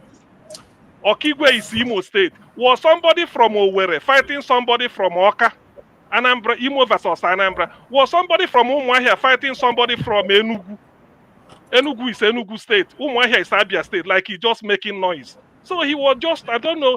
So when people talk, so it is this scaremongering that is making Nigeria what it is. People are even afraid to say something. How were Nigerians fighting themselves or fighting themselves before 1914? For instance, the Igbos, were we fighting ourselves before 1914? Were we? Let somebody come and tell me. I've read an account by Professor Onwe Jogu. I've read an account by Professor Adiela Fibo. Even some excerpts I read from Kennedy about early existence of Ndibo. So when people come, because the British joined us together for their own economic interest, people feel that is a fait accompli. Let me also say here, I've said it before, go and read a letter written by Peter Smitens. He's the secretary, he's the personal assistant or something to the colonial secretary in the 50s. He published a letter on 15th July 1998 in the Times newspaper of London. He was trying, that was about 8 days or 1 week after the death of MK Abiola, 1998 in July.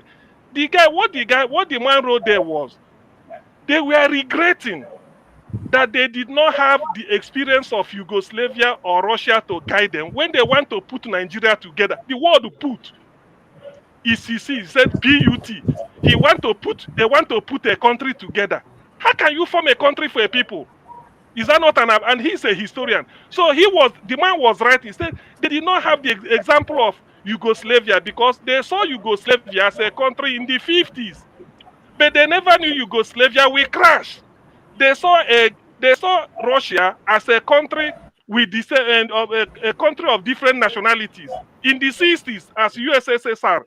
They never knew that Russia will crash. Even with nuclear power, Russia crashed, and there are 15 different countries. The same thing with Yugoslavia. So when Abiola died and he published that letter in July 1998 in the Times of London, he was saying that, well, they knew that there will be a problem, but they never knew it will be like this. So look at what a white man is telling you. So they are expressing regret for putting Nigeria together. Yet a Nigerian who said he's a historian will come and be telling you, oh no, if we go our separate ways, we'll be fighting ourselves. According to Professor Onigo Otite said Yoruba man, he says it's about 300 ethnic groups. Now I'm hearing 500 and something from him. That's what he's trying to say. You see, the problem with the black man or the Nigerian is that we are too afraid to confront our past. That is the issue. We are too, because we felt that we have to live to satisfy the white man. And then whatever the white people say, they created a country for us, we can never challenge it. Why can't we? If Yugoslavia under Tito we are doing like this, today you won't have Croatia. Look at the way they are developing. So why can't we make a sense of our own? By the way, let us give an example. If India, Pakistan, and Bangladesh are one country, do you know what will happen? Look at where India is today. If somebody saying something about that, the Indians realized that at independence, they felt that no, we are different people. Let me go our way. They went their separate ways with Pakistan and then Bangladesh. Now look at where they are. Do you know that Kenya, Tanzania, and Uganda were one country before, under the British? I think the people struggling for independence, they said no. Kenya got their independence in 1963, Tanzania 1961, I think Uganda 1962. They went their separate ways. Today they're not developing on their own accord. But when you talk, people will always point to you. So no, look at that. So I hate that aspect of Nigerian history that is coming there to come and bring. There is no basis in science, no basis in philosophy, and no basis in history to justify that the existence that Nigeria, if Ndi Igbo decide to be on their own. Now the Queres are realizing where they come from. The people in Eka in Abo, they are now shouting, this is who we are. Why does it not sound a lesson to Nigeria? Why is Boko Haram wanting to form a country of their own in the northeast? Why are you stopping them? You shouldn't stop them. So people will assert themselves. A time will come in the course of human development when you have to realize, you examine your life. Is this where we're supposed to be? Is Nigeria the way we've been amalgamated forcefully? Is it helping anybody? It's not. And then if I want to be on my own, people will tell me that, no. If you go, you slaughter your brother. It's all lies. It's all lies. This Ndibo has lost almost the equivalent of what they lost during the Civil War in peacetime in Nigeria. That is the reason. And now Nigeria are losing people every day. So what the guy came here to do, I don't know whose purpose he came to serve, but the history he gave was just very, very faulty. And the way I even see him writing, he might be good at writing military coup in Nigeria. That is different. But in terms of the very existence of Nigeria as a country and how we came into being, or what it portends for the future, to me, the guy just a wash-off. He was just saying something, I don't know. By the way, he didn't even show his face. So it was a terrible disappointment. I do not envisage such people to come and convince me on the very existence of my life as a person or as a people. No, he has not. He should be able to use others to come. Nigeria is the only country joined together by Britain that is still like that. And then look at where we are. Is that a good omen? Why did others get separate themselves and then live independently? Why Nigeria is the only country still existing the way Britain joined us together, and people are using it as a basis for progress? Let me stop here. Thank you. All right, thank you, CM. Mr. James, I wanted to get you to join, but I think... Please, can I say something before I leave? No, not yet. Your internet is not very... okay, I think it's out entirely. Okay, Chris. It's Christian. Christian, okay. Hold on.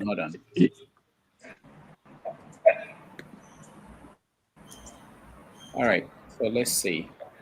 James, can you hear me? Mr. James, can you hear me?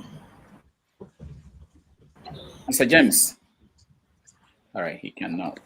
James, Mr. James, can you hear? Oh. Okay, Chris. Yes, please. Thank you. Yeah. Okay. Yes.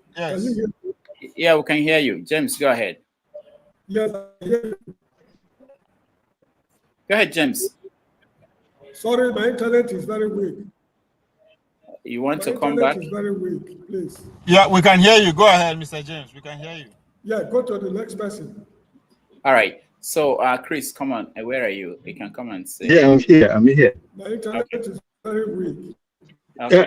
Thank you, Rudolph. CN has almost, but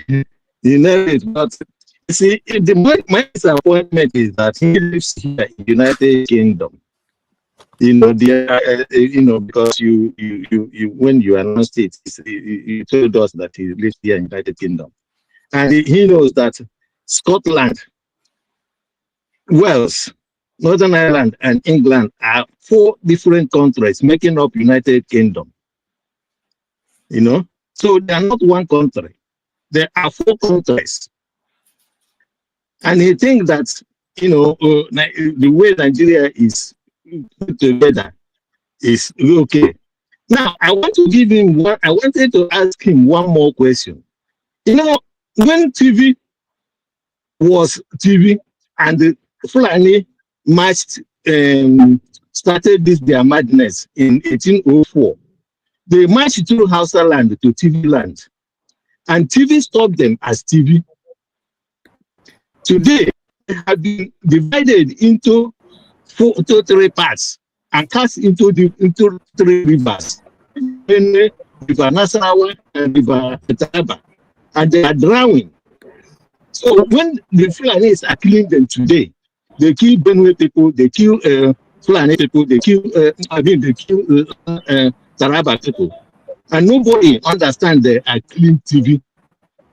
Now, there's something about ethnicity that people don't understand, the power it has. The power of ethnicity in building a nation and in destroying a nation. Okay? If people don't understand it, let them go to Germany. Even though the Germany was divided for several years, when the Berlin Conference, the Berlin Wall fell, it was very easy to get the 2 countries together today. But look at Russia. Russia failed. If in spite of all the, what is it called, all the power they have, military power they have. And I don't understand why they think that, if we move to different countries, we are going to have different systems. We are going to have the same system as we have in Nigeria. No, not at all. Maybe if Igbo people don't want to have too many government interference in their life, and therefore they may make the presidency less attractive. That people have to be in their house and be the president, or maybe you have part-time legislators that will not attract the people to kill themselves. Have they thought about those things? So sometimes when they come to this issue of Nigerian history, I've told them, go and read Nnamdi Azikiwe's address to Igbo nation. He talked about 5 things there. One, the hatred of the Igbos. This is, and when I say this, I want to put it into perspective because it is 1949. That is 11 years before independence, 17 years before the first coup, and 18 years before the Civil War. So if this hatred had been there, why was it there? It is simply because there is what we call competition due to diversity. It's a very serious thing. So when people do not understand it, then they come and say, oh, yeah, if we divide ourselves, then we are doing this or we are going to fight the same war. Not at all. Okay, the fifth one. Okay, he talked about the hatred. He talked about the lack of federal presence in Igbo land. He talked about the Yoruba and BBC media propaganda against Igbo. He also talked about self-determination. These 4 things are still being, are they not there today? Then the 5th thing he talked about is, he said that Igbo, because of their resilience, is positioned to lead Africa.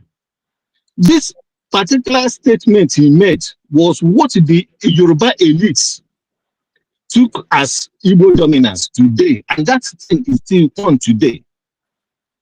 So I don't understand why our people don't read all the facts together before they come and tell us that Nigeria will survive today. No, Nigeria will not survive. Even if it lives for another 100 years, Nigeria will still collapse. So the best way, if Nigeria can even, if they want the name Nigeria to survive, what they should do is to go back to what is called natural delineation of the society. Natural delineation of the society. And this delineation is done through ethnicity. Ethnicity defines 4 values. 1, history. 2, language. 3, history, language, culture, and if you like, social values. So in the assumption that the social value or all these 4 things, that is why they divide them into Yoruba, Igbo, and Hausa. And let me. Chris, we have to go. Yeah, I know. But maybe another time we'll come and discuss this, because basically this is an argument that they can never win. All right. They can never win it. Thank you, sir. Hopefully another I time. will be listening from the background. I'll be listening from the background. All right. Hopefully your internet will also be better. Victory. Victory. Yes. I muted myself. I was listening to a lot of people speaking. I think I really joined the conversation very late, so I wasn't quite. I didn't know what the guest said previously from the time I joined. But I think it was a good. The brief part that I listened to, I think it was a good acting for the guest as well. But I just want to touch on what CM was saying, that when the guest gave an explanation that even though you divide Nigeria into 1,000 places, there will be crisis and fighting. I think people react differently to that kind of response, because if you look at where Nigeria is right now, how worse can it be than what I mean? How difficult can Nigeria get than how it is now? So that's what people are saying, that let's try a different system. Let's divide. Let's go a different route and try and see what we can do for ourselves as an individual people, as a block of people. And I don't see any evidence that would tell me that, oh, if Nigeria was to divide today, that Nigeria will be worse or better off. I don't know that. So, but if I'm being speculative, I would say that let Nigeria divide. Everybody that wants to go and form their own country should go and form their own country, and then we will know whether that process will work for any of us or the group of people that will form their own country.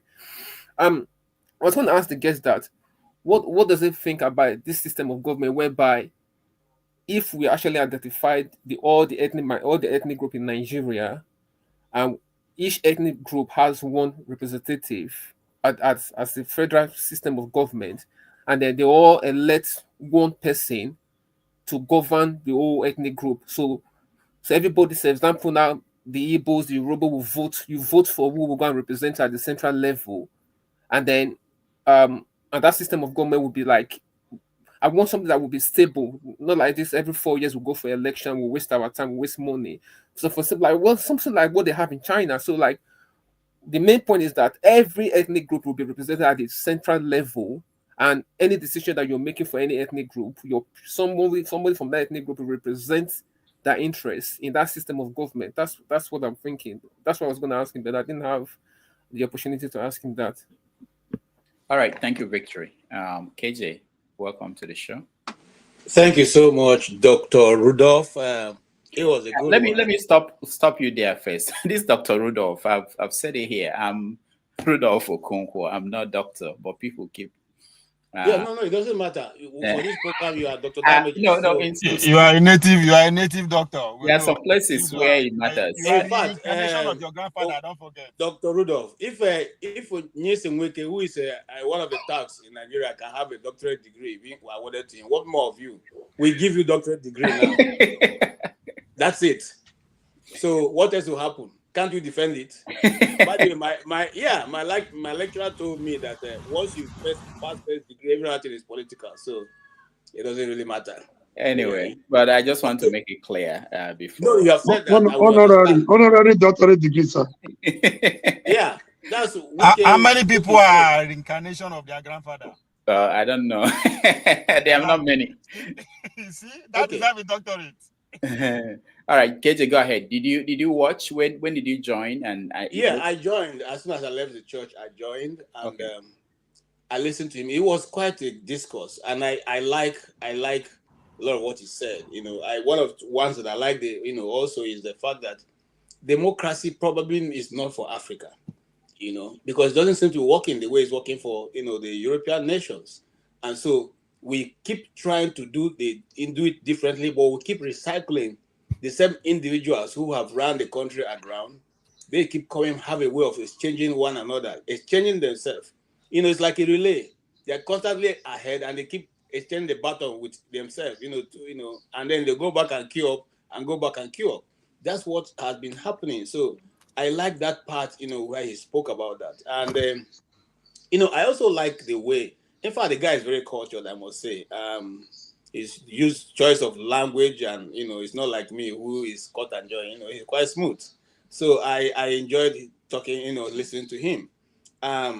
Okay, but then I also have one or two, places I don't agree totally, and that is the fact that when people come and allude to the fact that the reason Nigeria cannot get better, and I think a lot of people have done justice to that. I don't agree with that. There are nations on earth that are just 2 million people. They've held their own together, and their nations are better than any nation you can compare it to in Africa. People are living good life. Okay, their life expectancies are very high, higher than ours, and they don't have the resources we have. So I don't agree to the fact that once Nigeria is, balkanized, then that means we can no longer be able to hold sway. I don't agree with that. Secondly, I also don't agree with those who always come with that notion. And I think that Chris did a good job there. That once Igbos are living by themselves, then we will continue the same program. We are not trying to raise an utopia society. You know, we're not trying. The Igbos are not saying we are so perfect that once we begin to rule, once we have Biafra, then nothing will go wrong. There will be no loss. We have never said that. We are simply saying, just like Chris said, our values and principles are not working. Even where it's supposed to work, leaders of these people, these societies, are not allowing the laws to follow, to be adhered to. Okay, there's so much injustice in the system, and nobody wants to talk about it. If you bring it up, you are referred to as a separatist, as a person who does not want the unity of Nigeria to continue, as a person who is always looking for how to call forth. But you know that these fault lines have been there. They've been there since, just like, you know, Chris quoted again, the writings of Nnamdi Azikiwe, right, you know, far before the Nigeria was formed. And this thing has continuous. It's two things here, and I had an opportunity of listening to one of international journalists talking about why the Jews are very hated. You see, people who constantly are in a position to, you know, try to question the status quo, push the leads, okay, try to re-engineer society to get a better result, are never going to be liked. Are never going to be liked. And that is the embodiment of the Igbos, and we're not going to change for nobody. Okay, we continuously look. I said here on this program that in my community, we do not deal with stubborn people. We rather caution them, to tell them this is how to go about being stubborn. We don't say, hey, you are too stubborn. Oh yeah, take him out. No. Because those people are the pathfinders for that society. They question the status quo. They want to see that there's something beyond the horizon. I give an example. The thief man's philosophy is that wherever the sky touches the ground, that is the end of his land. Consequently, he is not cowed by moving to wherever he needs to find land to farm. But does it mean that the thief people are taking other people's lands and farming on it? No. They also realize their boundary, but they are always looking forward to wherever the sky touches the ground. Now, coming to the Igbos, are we going to now go inwardly and say, okay, we should now surrender and just be in a system that allows us to play only in the southeast? No. For the Igbo, our worldview is that we are not confined to geographical location called Nigeria. The world is our stage, and we'll continuously and constantly push that lead. I'm not going to tell my son that he confine himself in the 5 states. Why should I do that? His mates are not the Bill Gates and the rest. Are they all confined to America? What about the other bigger company, multinationals? Are they confined to America or Europe? They're all doing business around the globe. That's how our mindset should be for people who want to develop and move their nation forward. If we are really accepting that we are a giant of Africa, we must have a bigger vision and push beyond the African terrain. And consequently, that's where I stand. I want to end on that. And this is my last point. There was a Malaysia, there was Dubai, there was India, there was other countries who got independent at the same time as we got, or even later. They are doing far better than us today. We cannot say because the people didn't make it, America was 200 and they didn't get it. No, we have already read what they did wrong. We should now correct ourselves. We cannot reinvent the wheel. If we want to reinvent the wheel, then let's stop wearing clothes and let's stop wearing ties. Let's go back and begin to wear kente, and then from there begin to learn how to make clothes. But if we're going to move into drinking tea under the hot sun, putting our tie and walking around the street of Abuja, with ties and all that, even though it is almost 100 degrees centigrade, we then also should adapt the same way to bring our development to our community. Thank you so much. All right, KJ, thank you. Let's go back to Mr. James and see if he's connected. Yeah, I think I'm connected. Can you hear me, please? Yeah. Yes, I listened to the man carefully right from the beginning. In my opinion, he spoke well, but there are certain things, there's something he seemed to, a belief he has about the military administrations. Let us give the devil his due. The military administrations from 1960s, since the Civil War till quit the scene, they've contributed a lot to the progress of Nigeria. all the universities, if I'm not mistaken, most of the federal universities were established by the military administration, what's it called, governors. In Bender State, where I grew up, nobody has been able to break the record set by Samuel Sagbovo Ogbemudia in terms of infrastructural development. And Lee tried his best, and Bruce Folosho Lee, as a civilian governor. But among the military administrators, that man distinguished himself. During the reign of Yakubu Gowon, there were a lot of development projects going on all over the country. Millions of people were employed. He brought the Udoji Salary Review Commission when he felt that they had enough money. The industries were producing, but they were not able to sell their products because the people lacked the buying power. In fact, twice he did it. Simeon Adebo Salary Review Commission and Jerome Udoji Salary Review Commission. I agree. They were very, very high-handed. They had no regard for human rights. I think Wole Soyinka explained that in his book, The Man Died, Excesses of Military Administration. But on the whole, I think the military, they've done far more better than the civilians. The refineries, the what they call petrochemical industry, the power station, renovation of National Stadium, Lagos, National Theatre, the projects are uncountable. In Bender State alone, Ogbemudia executed over 100 projects in 8 years. What has the civilian administration brought to Nigeria for the past quarter of a century? We should give people his due. That's the point. Thank you very much, Mr. Rudolph. All right, thank you, Mr. James. Ovie. Thank you, Dr. Dameji. It pained me. It pained me. So I never read any of his book before now. It occurred to me like 3 times leading to this week, but I keep skipping it. And when it happened to me, I was like, oh, it's too late. At the time, I was contemplating, should I just pause you and listen to some of his book famous? And I think I enjoy historians that contribute to current conversation. You know, they take it from the history perspective today and pretty much on goals what may likely happen tomorrow, which is that's the angle I'm seeing Dr. Marx from.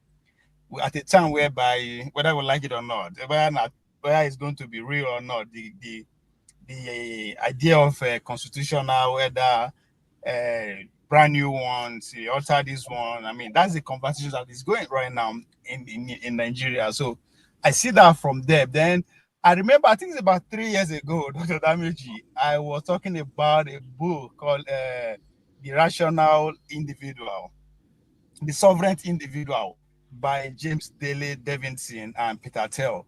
That was written in 1997.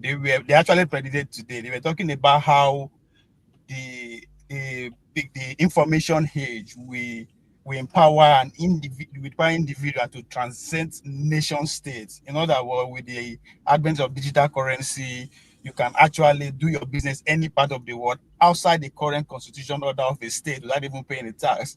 You know, you can live anywhere you want. And last year, where the discussion of Samuel Ekpa was at the peak of his, I alluded to the cyber nation, that the Biafran state might be the first cyber nation that will come out from Africa, whereby the government and everything will be digital, just like when Ekpa was talking about Biafra in Enza. I talked about that. People say, oh, this guy is just a talk the way you want. So when I listen to CM, his argument, that he has an argument against, pushing back against doctor, that yes, they can actually live peacefully without necessary. What we are not I think what the soldier was not actually factoring into conversation is the digital age that we live in, right? But he says something very fascinating that I never actually look at Nigeria from that angle, that the development of the Sharia and the gentleman agreement is actually happening before our own very eyes, but outside the constitution. So the idea of the cyber nation will actually develop outside the constitution. So 100 years from now, I don't think anybody say, well, I'm in Nigeria, I'm from Abia, nobody cares whether where you are, where you live. But collectively, they can actually succeed out of Nigeria, even be president, just like Showore will always refer to. And having Nigeria is no longer Nigeria, mentally is gone. So when you factor in the development, the the technology that is empowering individual. I think the future lies between what CM is arguing about, that yes, they can survive without any central government. Because my argument about the regional government is that in the next 30, 40 years, each region will be like 200 million each, or close to 100 million each region. Then we will begin to say, oh, the government is too big. So the both of them are kind of seeing either from the past, but the future actually lies between that narrow argument that, oh, they're not going to survive on their own. They can survive on their own. But individualism will break all these apart. Because at the end of the day, if I don't need government to actually live the way I'm living, the way I live, then who cares about where I belong to, you know? Who cares? The state as I live in America and ask me for address, I don't get address, right? I don't really care how the government or anybody do. I don't care, right? So, and that community is growing, right? So the argument is spot on.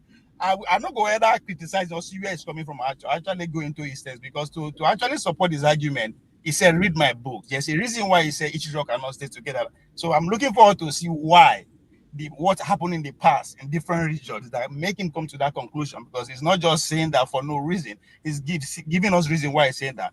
Fortunately, we don't get enough time to actually go deep into that. But I think I will encourage CM to go into his book and see maybe they go agree at one point. But I see it as a development, as a evolving conversation that we're all having, both across anywhere Nigerians day. Nigeria not going to continue. We will continue. We have to do that. So it's thanks for his contribution to the conversation. That's my own take on that. But future lies on individual, not nation state, not region, not even family. The way it's going. All right. Thank you so much, Ovie. Michael, you're next. Oh, thank you again, Rudolph. You don't want doctor, but you're honorary doctor. We're already giving it to you. You can't take it away. Just accept it. We humbly accept it. Well, you're talking about reflection on, and what do you call it, on what our guests came in to talk about today. One thing I take out of it is he's an historian. And this is what I want everybody to understand, that historians, they're human. And they write the things, even though they do their research and everything, they're still human. They're still going to have their sentimentality and their influence into their written down history. So like Ovie said, I think we should be able, I will encourage everybody to read his book and see what you can take out of it in a positive way. Because like I told you, everyone and everybody, that when I come on this platform, I'm always looking for not to agitate for regional or tribal destiny. I always want to come forward to see what kind of solution are we going to create that will bring the country together in spite of our ethnical differences. That's my aim, because history will judge all of us here. When somebody younger than us or somebody future play back our sentiments, our opinion, and our idea of what we discuss on this type of platform that we talk.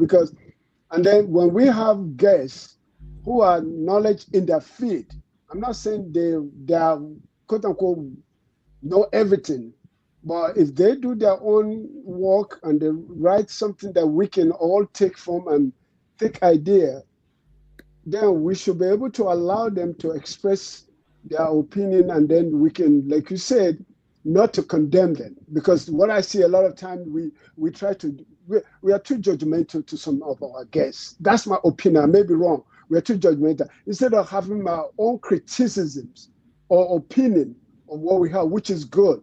That's why we are human. We can never agree on the same level of points. We can all disagree. And to going forward, and what I take from him is like him talking about the military and everything. Yes, like Mr. James said, that's the good part of the military, which in the extent of it. But in terms of our, human reflection and the way the government is imposed on people, I don't think it's good. And for us, and I look at it in a longer time, and I know a lot of people disagree, democracy in terms of the colonial master or the Western world, I don't think it's working for Africa. Let's be honest. It's too expensive and it's killing us. It's time for Africa to decide to develop their own system of government where each and everybody is absolutely representative of that into that government. Like other gentleman mentioned, let's create a system that each tribe in Nigeria, we have a say. We have an opinion, and their say must be very important and must be gravitated to say, okay, let's move to this direction. Let's see what we can do. Now they're talking about writing the constitution. All of us sitting down here, what our own opinion about what is our idea of, can we put forward how the constitution we ourselves envisage or we look forward to be a constitution for Nigeria today. So I really thank you all of us, and I appreciate everybody's opinion, and I agree with everybody. It's just like sometimes it gets we get too sentimental to the tribal section, and we get centered away from the important issue that we need to discuss and focus on. Thank you, everybody. Appreciate All right. it. Thank you, Michael. I appreciate you. Now let's welcome a real doctor, Dr. Bumi. Welcome to the show. Thank you, Mr. Rudolph. Sorry, I was on my vacation. I just got back I was kind of pointing out to the Nigerian government going on vacation. But I guess I unfortunately did not listen to the guest from the start, but I think it's a bit sad that I haven't read his book, but at some point in my life, I'll read it to understand his perspective better. But if there's certain points I would say I disagree with him, is very much the fact that he alluded to the point that Nigeria is relatively young, and he compared it to America being 240 something years old. And for me, I think I disagree with that point because it's indirectly accepting the fact that we should be okay with our current situation. Because I don't think that America is a good example. You know, the foundation and creation of America is not similar to the creation of Nigeria. You know, the makeup of the two countries are not very similar.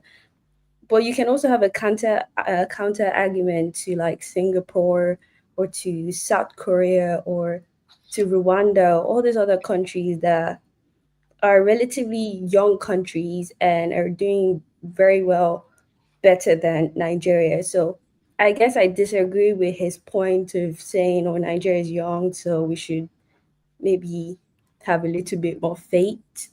And I also kind of disagree or also understand where he's coming from in terms of saying that if Nigeria was to break up, there's the same atrocities happening are going to continue. As much as I understand his point, I also disagree with it because he also mentioned that the failure of the country is not only leadership, but the people.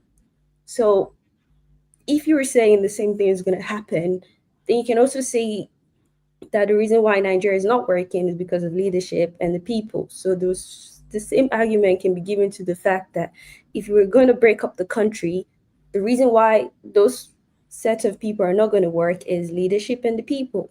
So if you can fix the leadership and the people, then those countries could work then. I mean, those individual part could work.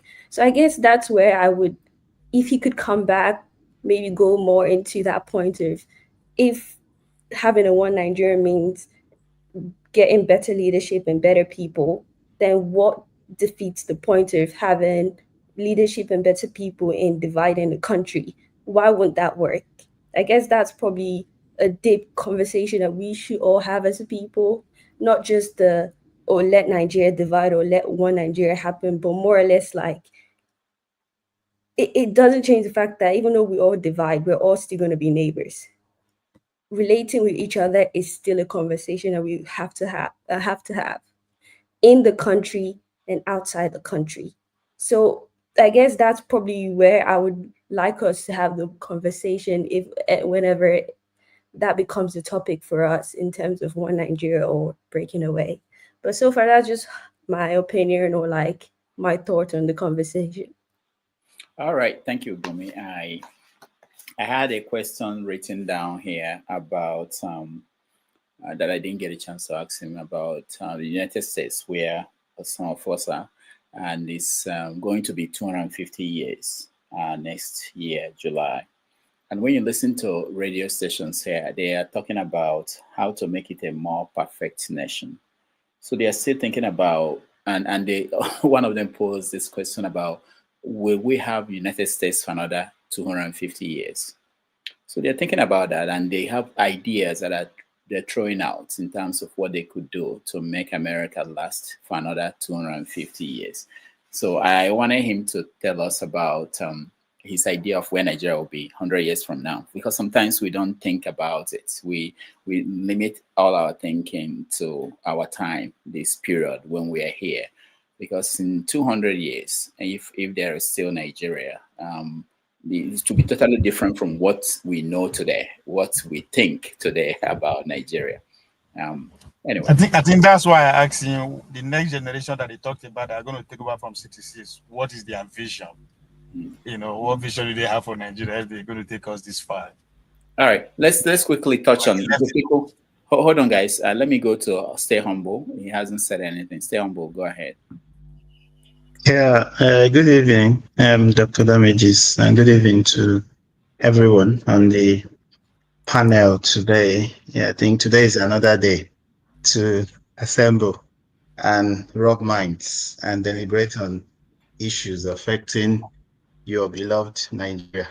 So, yeah, when the guest was here, I had the opportunity to really come in because when it was like 10 minutes to go, nobody was on to ask questions. But a few things restrained me really from coming up. Yeah, I think there were few dodgy things about the guest.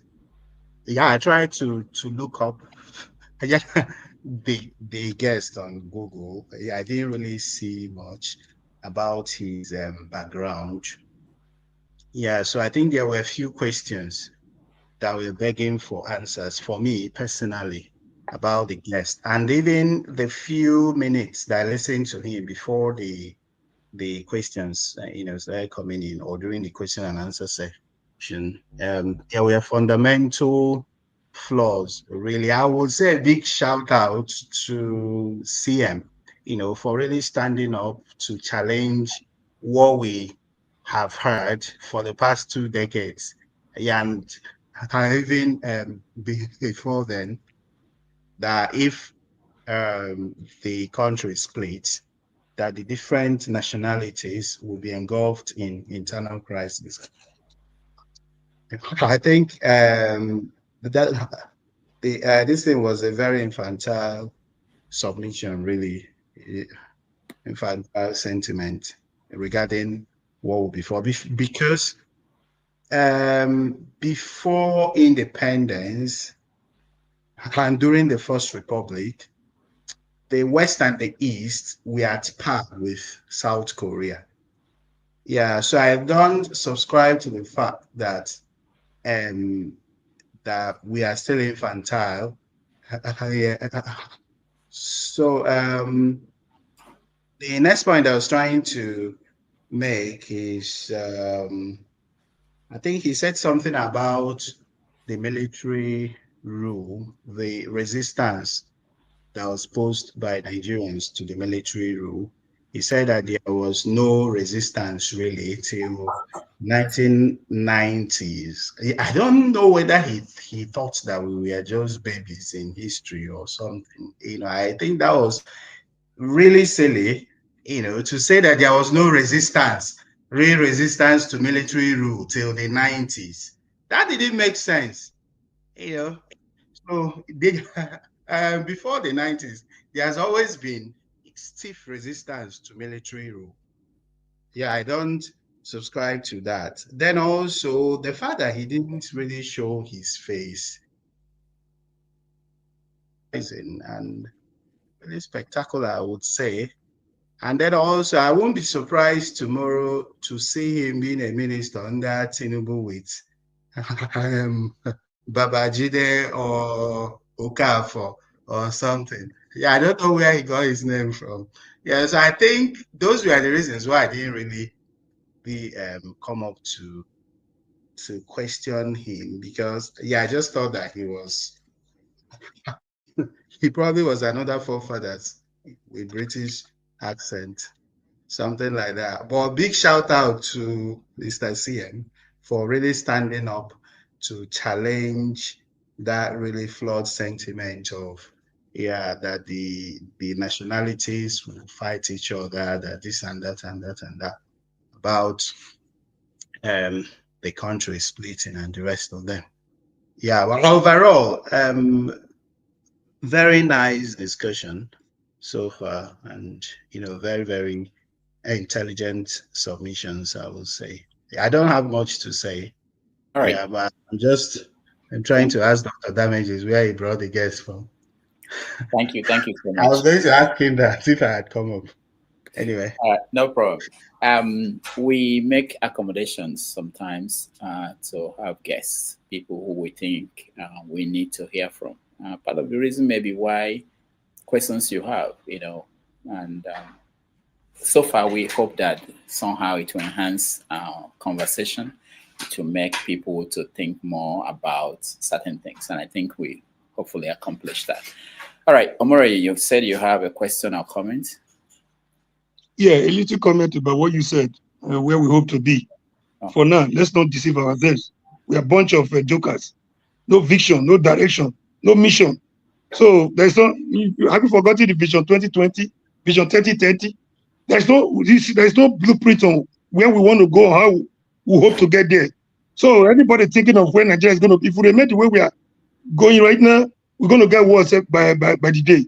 So there is no vision, no blueprint. If Americans are talking of where they hope to be, they're looking at where they're coming from. They're looking at the amendment they have made so far. They're trying to, they are not perfect. But, we're not even where America was. In America, the black man could not go to the same restaurant to eat with this, even if he has all the millions. He could not go to the same school with the white folks. He could not enter the same bus. It took a lady to say enough is enough.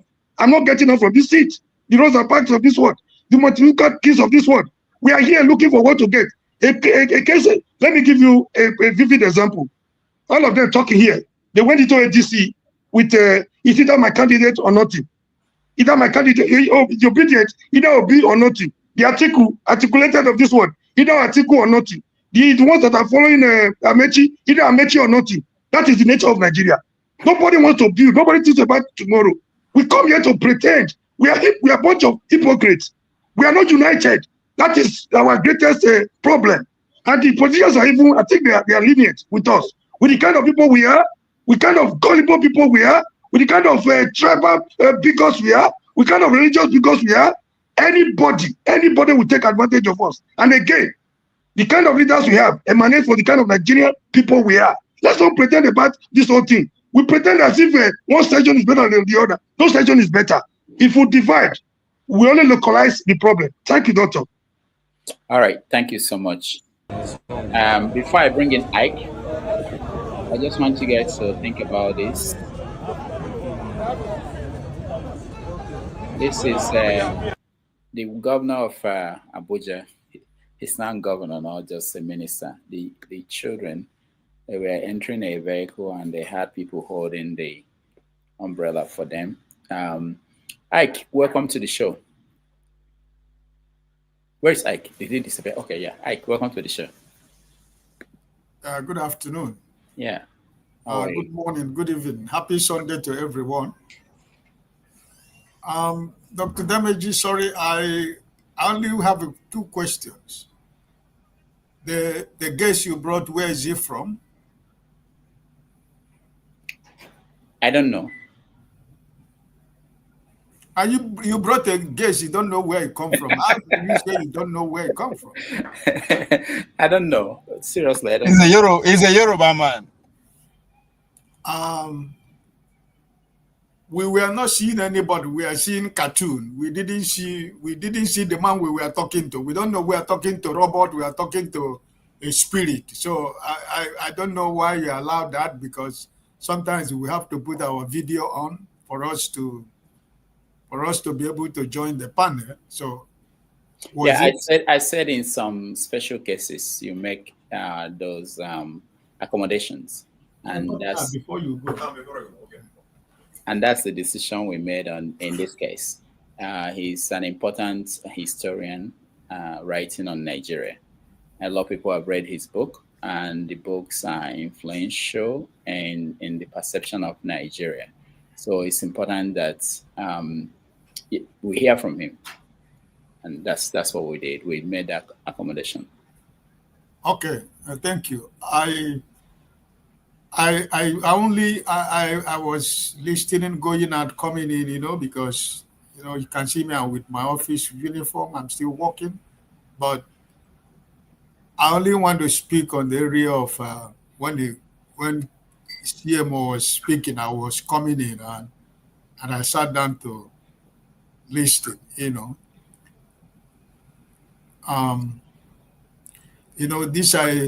This idea that is being created in the minds of other part of Nigeria that the Igbos cannot rule themselves, or they cannot be able to have somebody to rule them. I mean, it's something that has been in the minds of Nigerian people for so many years. And I think it's a very wrong impression about the Igbos. There is no group of people in Nigeria that don't have problems. Somebody from Oyo State, if he have a problem with another Yoruba person, if he's from Ogun State, he will try to tell you this is Oyo State, this is not Ogun State. It's everywhere. So I don't know why somebody would think that the Igbos cannot be able to rule themselves. An Anambra man will fight Igbo man will fight a Abakaliki man. It's an insult.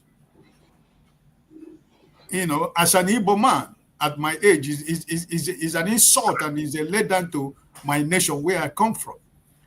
If you think that we cannot be able to rule ourselves, no, let us go. What is too difficult for you to do? What is too difficult for Nigeria as a country to do? If you think we cannot be able to manage our people, let us go. Let us go and die and do whatever we can able to do ourselves. If we decide to kill ourselves, let it be left for us. I don't want people start telling me that I cannot be able to, take care of my family, because that's what you're saying. You don't run my family for me. And I don't run the family of nobody. So when you tell me that the Igbos cannot be able to, they will fight for themselves if they happen to, if such a thing, if Igbo happen to get Biafra, it's like telling me that I'm not capable and I don't have the power to run my family. That is an insult. Because I trained my children and I have responsible children. So for somebody to tell me that I cannot be able to run my family, I mean, in every family you have 5 people maybe from the same mother, the same father, but our behaviors are different. The way we reason are different. The way we respond to actions are different. It's in every family. So why is the case of the Igbos different? So I think that if the Fulanis in the north, they are killing themselves, killing the outsides. They don't see them as people, and the people in the Middle Belt, but they are living together. They are the people that have been ruling. When somebody is in power, they don't care whatever they do among themselves. So why should our own be different? The man in Bodilon who is there in Asoro, is he the whole Yoruba that voted for him? Is he the whole Yoruba that love what he's doing? No. There are millions and millions of Yoruba who disagree his candidacy, who disagree his kind of leadership. So does he make those Yorubas who disagree with what he's doing to say they cannot be able to manage themselves if they become a nation? I don't know why Nigerians keep picking the Igbos. And listen, I'm a detribalized Nigerian, right? I'm an Igbo man. I schooled in Lagos, CMS Grammar School. I lived half of my life in Lagos. I lived in the north. And the best of my friends are from Edo State and River State, even as I'm still speaking to you. So I am a detribalized Nigerian. The friends I have are Yorubas. I have lived in every part of Nigeria. I visited every state in the southwest. I have slept in so many families in Southwest. I see myself as a Nigerian. So I don't know why people should stop telling me that they are more Nigerian than myself, because that is what your guest is saying. For making that kind of an argument against a nation like Igbo that are more than 50 million people, I think that is the height of an insult as an Igbo man. So I want Nigerians to not think that they are more Nigerian than anybody. You know, we might have our political differences. We might have the way we want to see Nigeria work, but at the end of the day, we should also respect every one of us as long as we call ourselves Nigerians. As long as we still use the same Nigerian passport. I don't travel with Biafran passport. Neither do you travel with Yoruba passport, or you travel with Edo passport, or you travel with Hausa passport. All of us are still having green passport. So we are still one country. But why should it be that others see others as if they are not part of the system? If you believe I'm not part of the system, then let me walk away. It's simple. Without fighting, without going to court, without going anywhere, they tell me, listen, I don't want you here. Then I walk away. If I cannot find my destiny, it is my fault. If I die, I go to heaven. God will ask me, it's between me and my God, why I couldn't find my destiny. Let people stop deciding for the Igbos. We are capable of ruling our. We are more dedicated. We are more advanced in taking care of ourselves. We are intelligent enough to rule our people. We have every humanly resources that God can bless a nation with. We have it in Igbo land. We can take care of ourselves. We are not waiting for government. We are not even in the government. Which government have we become part of it? You only go to Igbo land to use the people that you know that they are OYS members. Those are the people that you put in your government because they don't represent the Igbos. They represent their stomach and their cliques and the people that they work for. Let people stop telling me that they are more Nigerian than myself. No. Because the man in our borderland is not more Nigerian than myself. All right. Thank you, Ike. Next week on 90 Minutes Africa, we are going to bring a church leader who believes that the church has a role to play in what's going on in Nigeria. So we try to expand the conversation, not just about politics or history or media. We want to get to every aspect of Nigerian life. Again, on our politics. For those, I see some comments on the comment section. If you have a guest that you want us to have on this show, you are free to reach me, send me the name.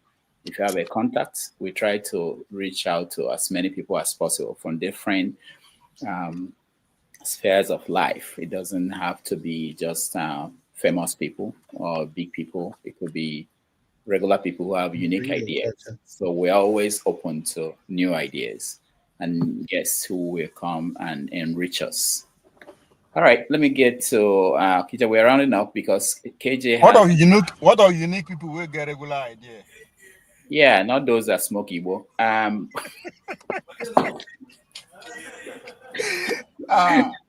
are discriminating. Okay. Akija, you're next. One Nigeria, Abi? No, I think I'm looking for, I'll get Charlie Boy maybe next. Because I think it's important in the conversation going on now. So I take that back about people who smoke Igbo. Akija, you're next. No. We know. Sorry, Dr. Damages. Sorry. What I'm drinking is ginger ale. I'm not drinking alcohol. So for you to know. Right. Okay, I'm drinking ginger ale. Why are you confessing? Mr. I, why the confession? I wanted, I didn't want to, Dr. Damages, one of the things bad about knowing you is that I try not to disrupt your show. Because, I don't want to get a call, after the show, warning me, don't disrupt the show. I mean, so the guy was, when he was talking about the, Nigerians, we're incapable of ruling ourselves. I just didn't want to challenge him. I'm happy that CM and, came.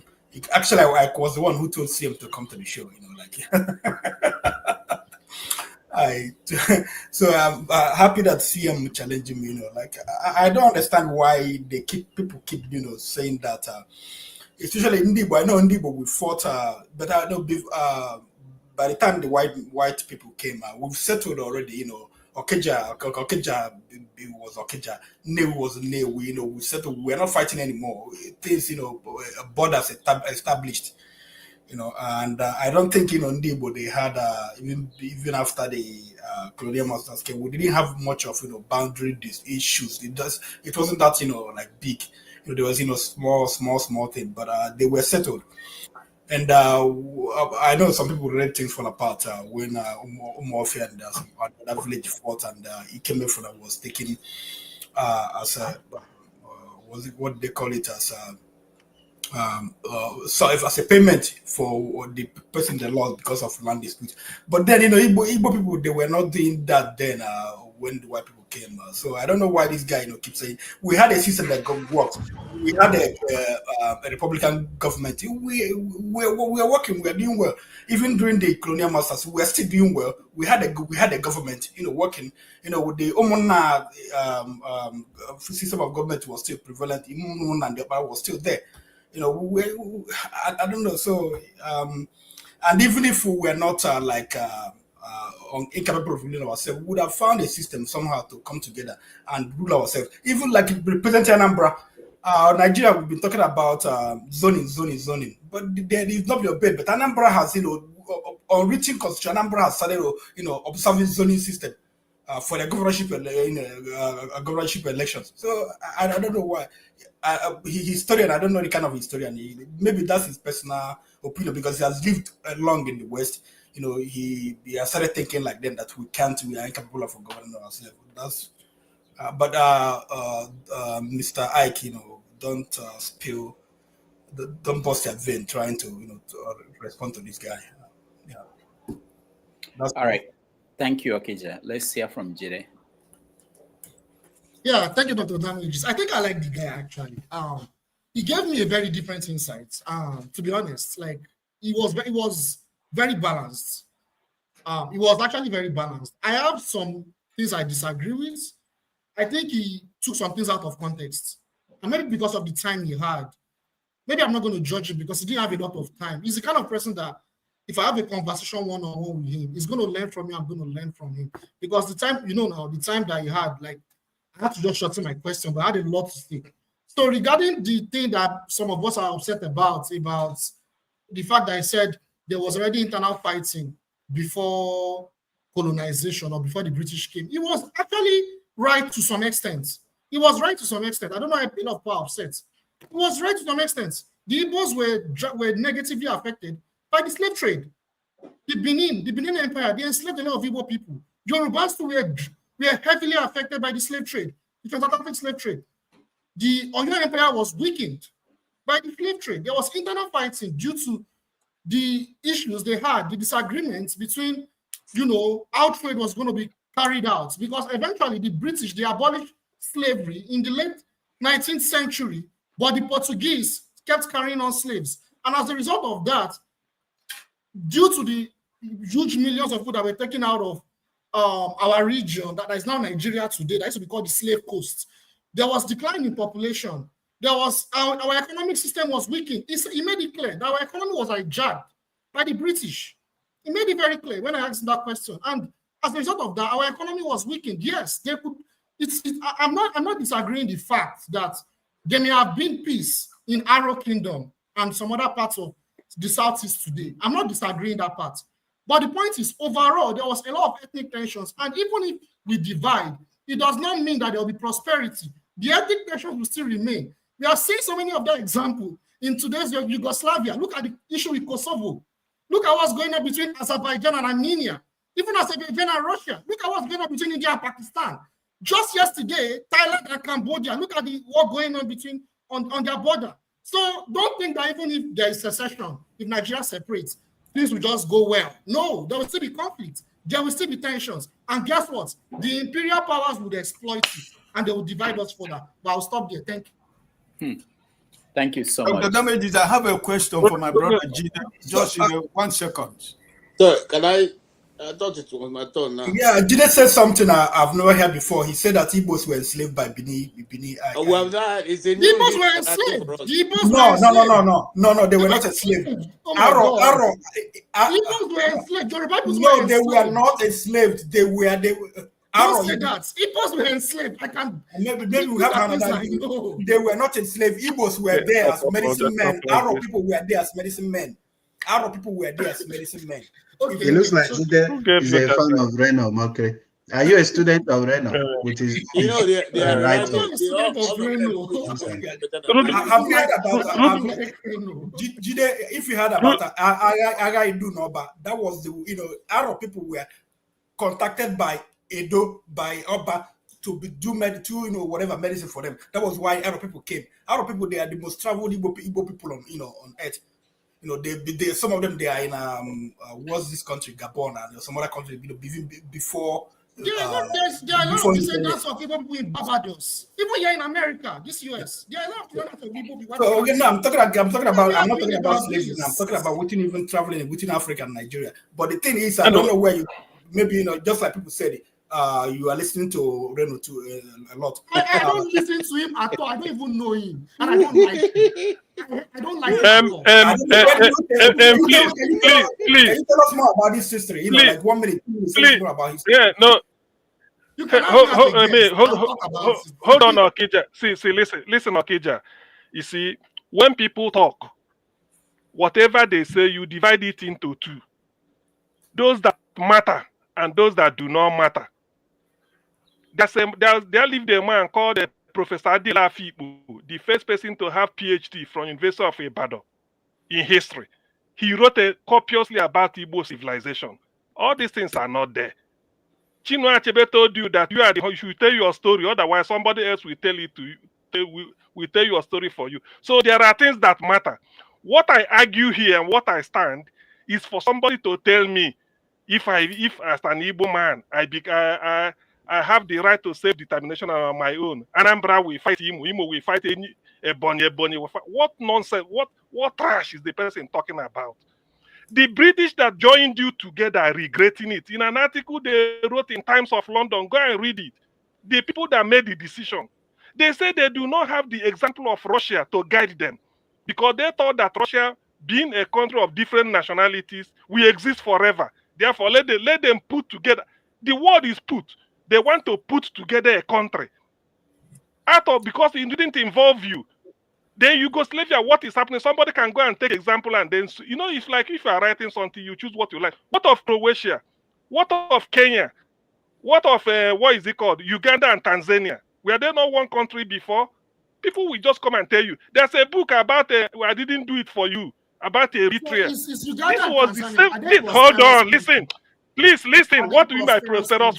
What is Prosperous? Tinubu went to St. Lucia. What is the population of St. Lucia? Less than 200,000 people. He went there and stayed, or is it a week or how many days? Are they not a country? Has they been taken over? Seychelles, a tiny country you may not even see in the map. Go and check. They ban Nigerian passport from entering into their country. So what nonsense are we talking about? This is pure scaremongering. That if you're on your own, you become a fool. It doesn't mean I have to be a fool. There's no correlation. They are not mutually the same thing. You live everybody has his own level of civilization. So why is this scaremongering? Or if you be on your own, this one with all these ones are scaremongering. Please, people, that is the aspect I'm interested. If you want to be a beast of no nation, when being a part of Nigeria, it's up to you. But you can't use it to come and scare me and then tell me, oh no, if you go this, Shebi not use Okalo, go they rule you. Shebi na Rochas, all these illiterate politicians. Rudolph, let me say this. I conducted a poll.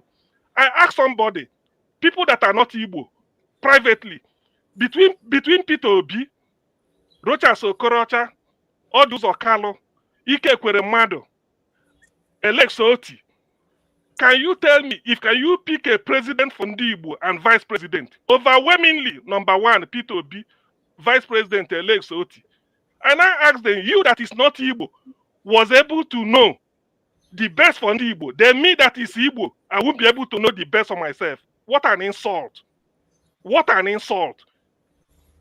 Do you see it? Right. You see the narrative of one Nigeria. All this nonsense must stop. Please. Okay. You can't be urinating on my head and tell me it's a heavy hamper. We know exactly where we are headed. If you want to be a slave, you can be a slave. I don't care what other people be. But my own life, I live it the way I want. So somebody coming to tell me that Anambra or Kigwe will fight Enugu, Enugu will fight Oka, Oka will fight Umuahia. Everybody is an expert on Igbo affair except their own. Can I say something? Nonsense. All right, thank you. Before you do, just, KJ, hold on. Before you do, we have 10 minutes. I was thinking that I could give everybody 2 minutes to give me. I wouldn't even take about 2 minutes. I just need 1 minute. Okay, go ahead. But I just want to say before I go that we reserve your bullets. The second session you can bring it on. We'll be there to give you opportunity to explore as much as you want. Let's not be respectful, please. It's very important. We normally observe respect in this channel, so we're not saying come and insult people. We're saying come and put your argument forward. And then the other thing I want to say before I sign off is that it's really interesting how people know Igbo people better than the Igbos. And Igbos don't like intellectuals, whether you call them historians or writers. We have so many of them, but you guys seem to know better than us. Maybe we should come to school in your places. You tell us our story. We can go back and update. But if not, I would have said that the Igbo nation has existed in that geographical location in Nigeria beyond the time that you can even... In fact, the Ekumeku fought the British for 31 years in that same location, where people are now claiming that we were enslaved. But you see, you guys know better. I'm just learning from you guys. So keep telling us so we can update what our fathers told us. Maybe our fathers were not right in their writing. Thank you so much. See you guys next week. All right. One last thing. I just want to give everybody if you want to, not you don't have to weigh in. Where do you see Nigeria 100 years from now? 100 years from now, how do you think Lagos will look like? How do you think, wherever you want to pick on, how do you think Nigeria will look like? I'll start with you, Bumi. Nigeria 100 years from now. Remember we just did, when did we do 100 years? 100 years from now, what do you expect? Consider that the world is changing faster than it changed in the last century. So there are two parts that we might take. We might either take the prosperity part or the same part we are in right now in terms of the same thing. We're still going to be dependent. We're still going to be, borrowing money and you don't see anything. So either we go on that part of like destruction, like we think that the past was terrible, you're looking for a big one, in terms of not controlling any form of resources, you completely dependent, whether it's on the West or it's on China or either that part, or we as a people decide to be part of the discussion. In 100 years, we're part of the people who are actually at the front of, where Africa is going to be or where the world's going to be, hopefully. So I think there are those two options that, okay, we are actually using our numbers, we are actually using our brain, we are actually using the advantage that Nigeria currently has in terms of driving the whole innovation, whether it's in the science or educational aspect of things. That might be one. Or we are, the laughing stock of the biggest Black nation on this continent or in this world. So that's kind of where I see the two. All right, thank you. Ovie, the same question. Where do you see Nigeria 100 years from now? If you look back at 100 years ago, the world was totally different from what we have today. So where do you see Nigeria? An Islamic social state. Explain in 1 minute. The governing spirit will be that of Islamic. The economy will be 75% social with the characteristic of capitalism here and there, but pretty much under Islamic social states. All right, thank you. Omori. Yeah, thank you, Doctor. Thank you, Bumi, for your wonderful submission. We cannot continue to do same thing over and over and expect a different result. It's tantamount to insanity. You know, whether you say 200 years, 200 years from now, we'll continue to get worse if we remain in this trajectory, if we remain the way we are going. Until we stand up as a people to say this is what we want. We are just a bunch of jokers. We go nowhere. If you look at our political trajectory, the ones that came before these criminals, they were not perfect, but they were not as criminally minded as the ones we have right now. The Buharis of this world were not actually overreach under the military when they had opportunity first time. The Gowans of this world were not actually, wanting to take everything to themselves and to their families. The Obasanjo, before he came for the second time, was not as criminally minded as when he had opportunity. And they now felt after we had the likes of IBB and Abacha, this bunch of people that call themselves the owners of Nigeria realized suddenly that they made a mistake in the past. So their second coming was actually to kill, to destroy, and to loot. So if we continue the way we are going, we're just deceiving ourselves. Everybody is looking for what to take, opportunity to grab from the national cake, not the national interest. So when people come here to talk as if when you give somebody a chance, you will turn around Nigeria in 4 years.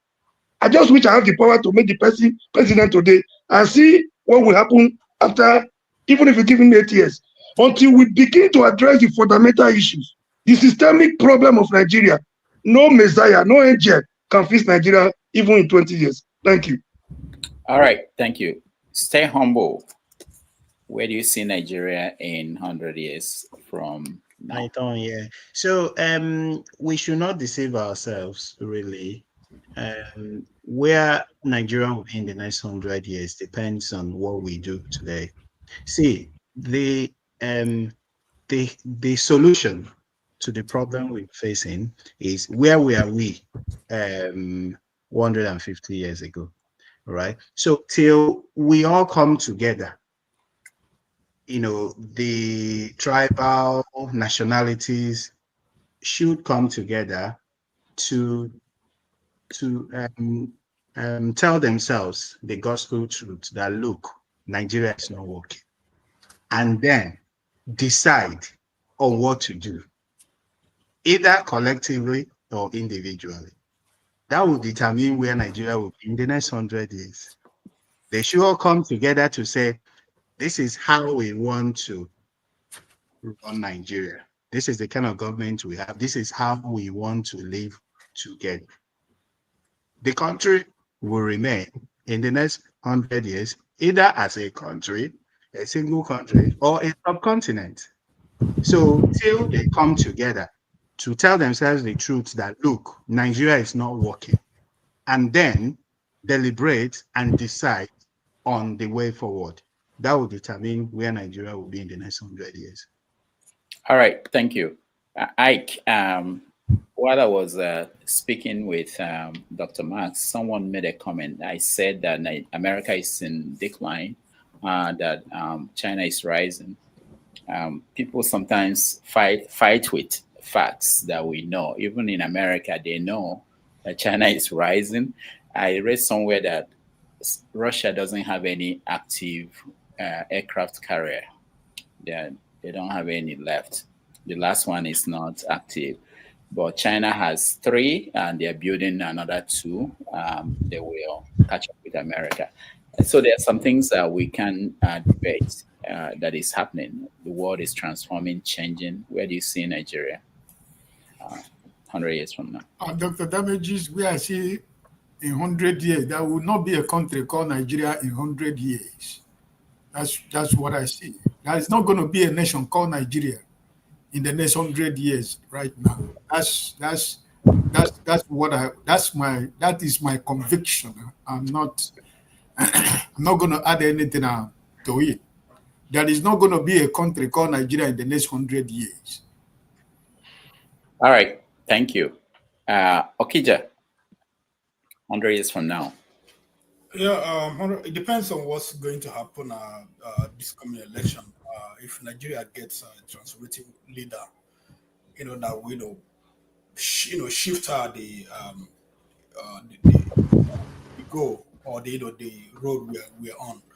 And if the West, keeps prospering, that means that a lot of us, will be going outside, leaving Nigeria, and the most that will be affected is Igbo land will be so much affected first, and you see, as you see the foreigners or the Fulani foreigners or whatever coming down from Middle Belt. They're gonna take over Benue State, as we, and they're gonna take over the southeastern Nigeria, and then it's gonna be like that. So probably in the next 100 years, you see most of southern Nigeria being dominated by foreigners who are not indigenous to those areas.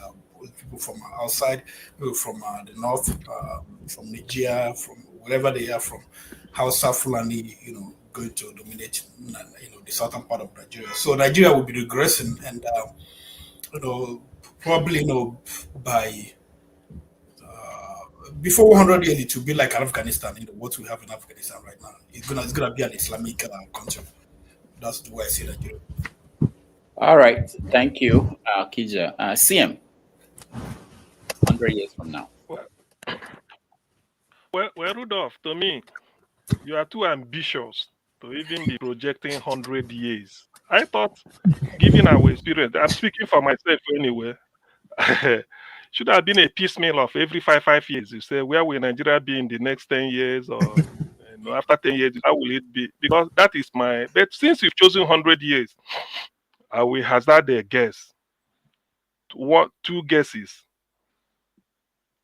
Either that Nigeria is no more, because Nigeria is a product of forced amalgamation. It's always written forced. Like the letter article I'm sharing to people on my WhatsApp forum now. That is one. Two, or if Nigeria is existing, Ndi Igbo will not be part of it. It will still be Nigeria. I don't know the fear. Maybe others, Professor Onigo Tite said there are about 300 ethnic groups. So if one ethnic group get out, you still have about 290 or 90 something. So they can still be existing. That is just the two scenarios. Ndi Igbo cannot be part of Nigeria for long. The signs are there. Not because we want to become shake the world, no. But there is something called what they call fulfillment. You live your life the way you want it. Yes, we are good neighbor, but this idea you force people by our nature, we don't do. That's why we are Republicans. People criticize us for that, but there's no God. That's the way God created us. We are Republicans. We do things by consensus, in which the market square is taken as the hallowed chamber where debates are conducted. For those that ratings fall apart, any serious thing is discussed at the market square. After that, to your tent, to Israel, you go back to your house. That is just the thing. So forcing us together with people with different level of civilization or different thing, just to serve British purpose, it has outlived its usefulness. So if Nigeria must exist in the next 100 years, Ndibo won't be part of it. But I don't wish anybody. The fact that I want us, Ndibo may exist doesn't mean that others cannot remain. Please, I'm not deciding for anybody, but let nobody decide for us. So that is just the way it is. I don't begrudge anybody. Anybody can live his life the way they want. Eritrea is different from Ethiopia. Djibouti is different from Ethiopia. They were once one country. Different level of development. That's what it should be. Seychelles is a tiny country. St. Lucia is a tiny country. Nobody has taken them over. But Tinubu went here and be promising them scholarship. A country of less than 200,000. So that tells you you can be a country. No matter population is not a determinant of what will make a country viable, or maybe location or access to the sea. They say, look at Rwanda, very tiny. 2 or 3 states are bigger than Rwanda in Nigeria, yet they are their own country and they are doing well. So this is what we guide. This is what guides my business. I don't tolerate people coming to tell me, use utopian Nigeria, we shake the world, we are this, we are all those ones are boo-boo. There is no historical, scientific, or philosophical evidence to underpin it. Thank you. All right, thank you, CM. Last, I think, is Jide. Jide, before you speak, let me just recap. There's this new publication about the GDP, the top 20 countries in the world. I was surprised. I always know that America is number one, and I looked at the figure. GDP is 30 trillion. China is coming up very fast and it's at 19.53 trillion. The next one is Germany at 4.92. United Kingdom has been going down. If you see how in the 50s or 60s or early 1914 and check, United Kingdom is number 6, I think. And I thought about what Tinubu told us that when he came in, that by the time he leaves, he will get the GDP to $1 trillion. Dollars. And if that should happen, Nigeria will be on the top, maybe about 15th country in the world. So I say this to say that it's always easy for us to look at the negative things about Nigeria, how things are bad, and they are bad, quite all right. But if Nigeria should be turned around by some magic, the story will be different. Because if you look at this table, you see Indonesia is up there, Brazil is up there. All these countries we used to know about, Canada, Italy, France, they're going down. And nobody can stop it. In fact, historically, there's nothing anybody can do actually to change the trajectory. That the next, I think next 50 years, the countries that will be on top in terms of the economy will not be the traditional countries we see. All right, so what's your take on Nigeria 200 years from now? 1 minute is not enough. But I'll answer your final question. I have a lot to say what you just said, but I'll give the final answer to where Nigeria is going to be in the next 100 years. So from what I have, like I said, I have where I disagree with the man, but the point is, in the next 100 years, it is the will of the Nigerian people to know the root cause of the problem. And the root cause of the problem is imperialism. Imperialism means controlling, using transnational multinational corporations and their vestiges to control a country's resources and dominate a country and extract profits at the detriment of the people. That's what imperialism is. And imperialism is characterized by expansion. And Nigeria is a product of that imperialism. Now, what's the solution? It is the will of the Nigerian people to actually have a radical shift in their thinking and carry out a real revolution that will take power from the bourgeoisie or the compradors. I'm talking about the Tinubus, the Atiku, the Peter Obi, all those guys. Take power, complete power, do a revolutionary change that will benefit the working class people of Nigeria. And after you do that, then you fight the proxies, the Fulani militias, and the imperialists. When you fight and you defeat them, Nigeria will be a prosperous and better nation. That's my answer. Thank you. Oh, so based on the fact that that will not happen in another 20, another 100 years or 200 years. So where are we going? What's the option? All the things you said will not happen. So where do we go? Is there any country where it has happened? So many countries. Iran is one example. Cuba is another example. North Korea is another example. Russia is another example. China is another example. So many. I can give many examples. Venezuela, Bolivia, some are doing extremely well, some are still struggling due to economic sanctions. Other than China, I don't see any of the ones you mentioned. Russia is another example. The Soviet Union is another example. Russia is not on the top 10, you know that? Yeah, well, so that's why I said I don't have a lot of time. But if I'm going to respond to that, GDP does not necessarily correlate with improvements in the quality of life of people. America has the highest GDP, but when you talk about homelessness and healthcare, America has the worst healthcare across the developed countries in the world. When you talk about homelessness, America is the worst developed countries in the world. So GDP, Indonesia, for crying out loud, they have very high GDP, but they have a very huge number of poor people in Indonesia. I think the poverty rate in Bolivia is lower than that of Indonesia. Meanwhile, Indonesia has a higher GDP. So GDP does not necessarily equate to prosperity or, it doesn't actually correlate with improvements in quality of life. But I'll stop there. All right. Thank you so much. On that note, I want to thank everybody that joined me. The other stream is going to be on. I think if it's not yet on, we at KJ will continue the conversation on what we had from our guests. I want to thank everybody that joined me. Jide, thank you so much for being here. Hello. Thank you so much. Good evening. Ike, thank you so much. Stay humble. Thank you, comrade. Thank you. Thank you, Okija, thank you. And CM, thank you so much. Let me thank those that supported us by donating. Live TV. How do we stop CM? Okay. Those that supported us.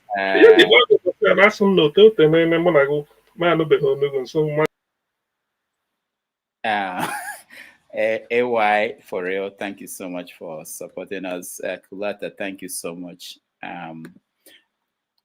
Real IK, thank you so much. Now, for those who want to, sometimes people may want to join and have their questions, because we do have questions come up on the comment section sometimes.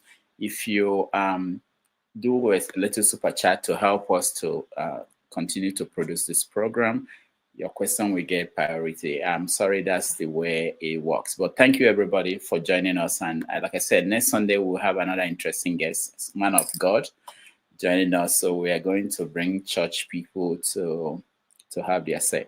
All right. Thank you, everybody. On behalf of those who work behind the scene, I'll see you guys next week.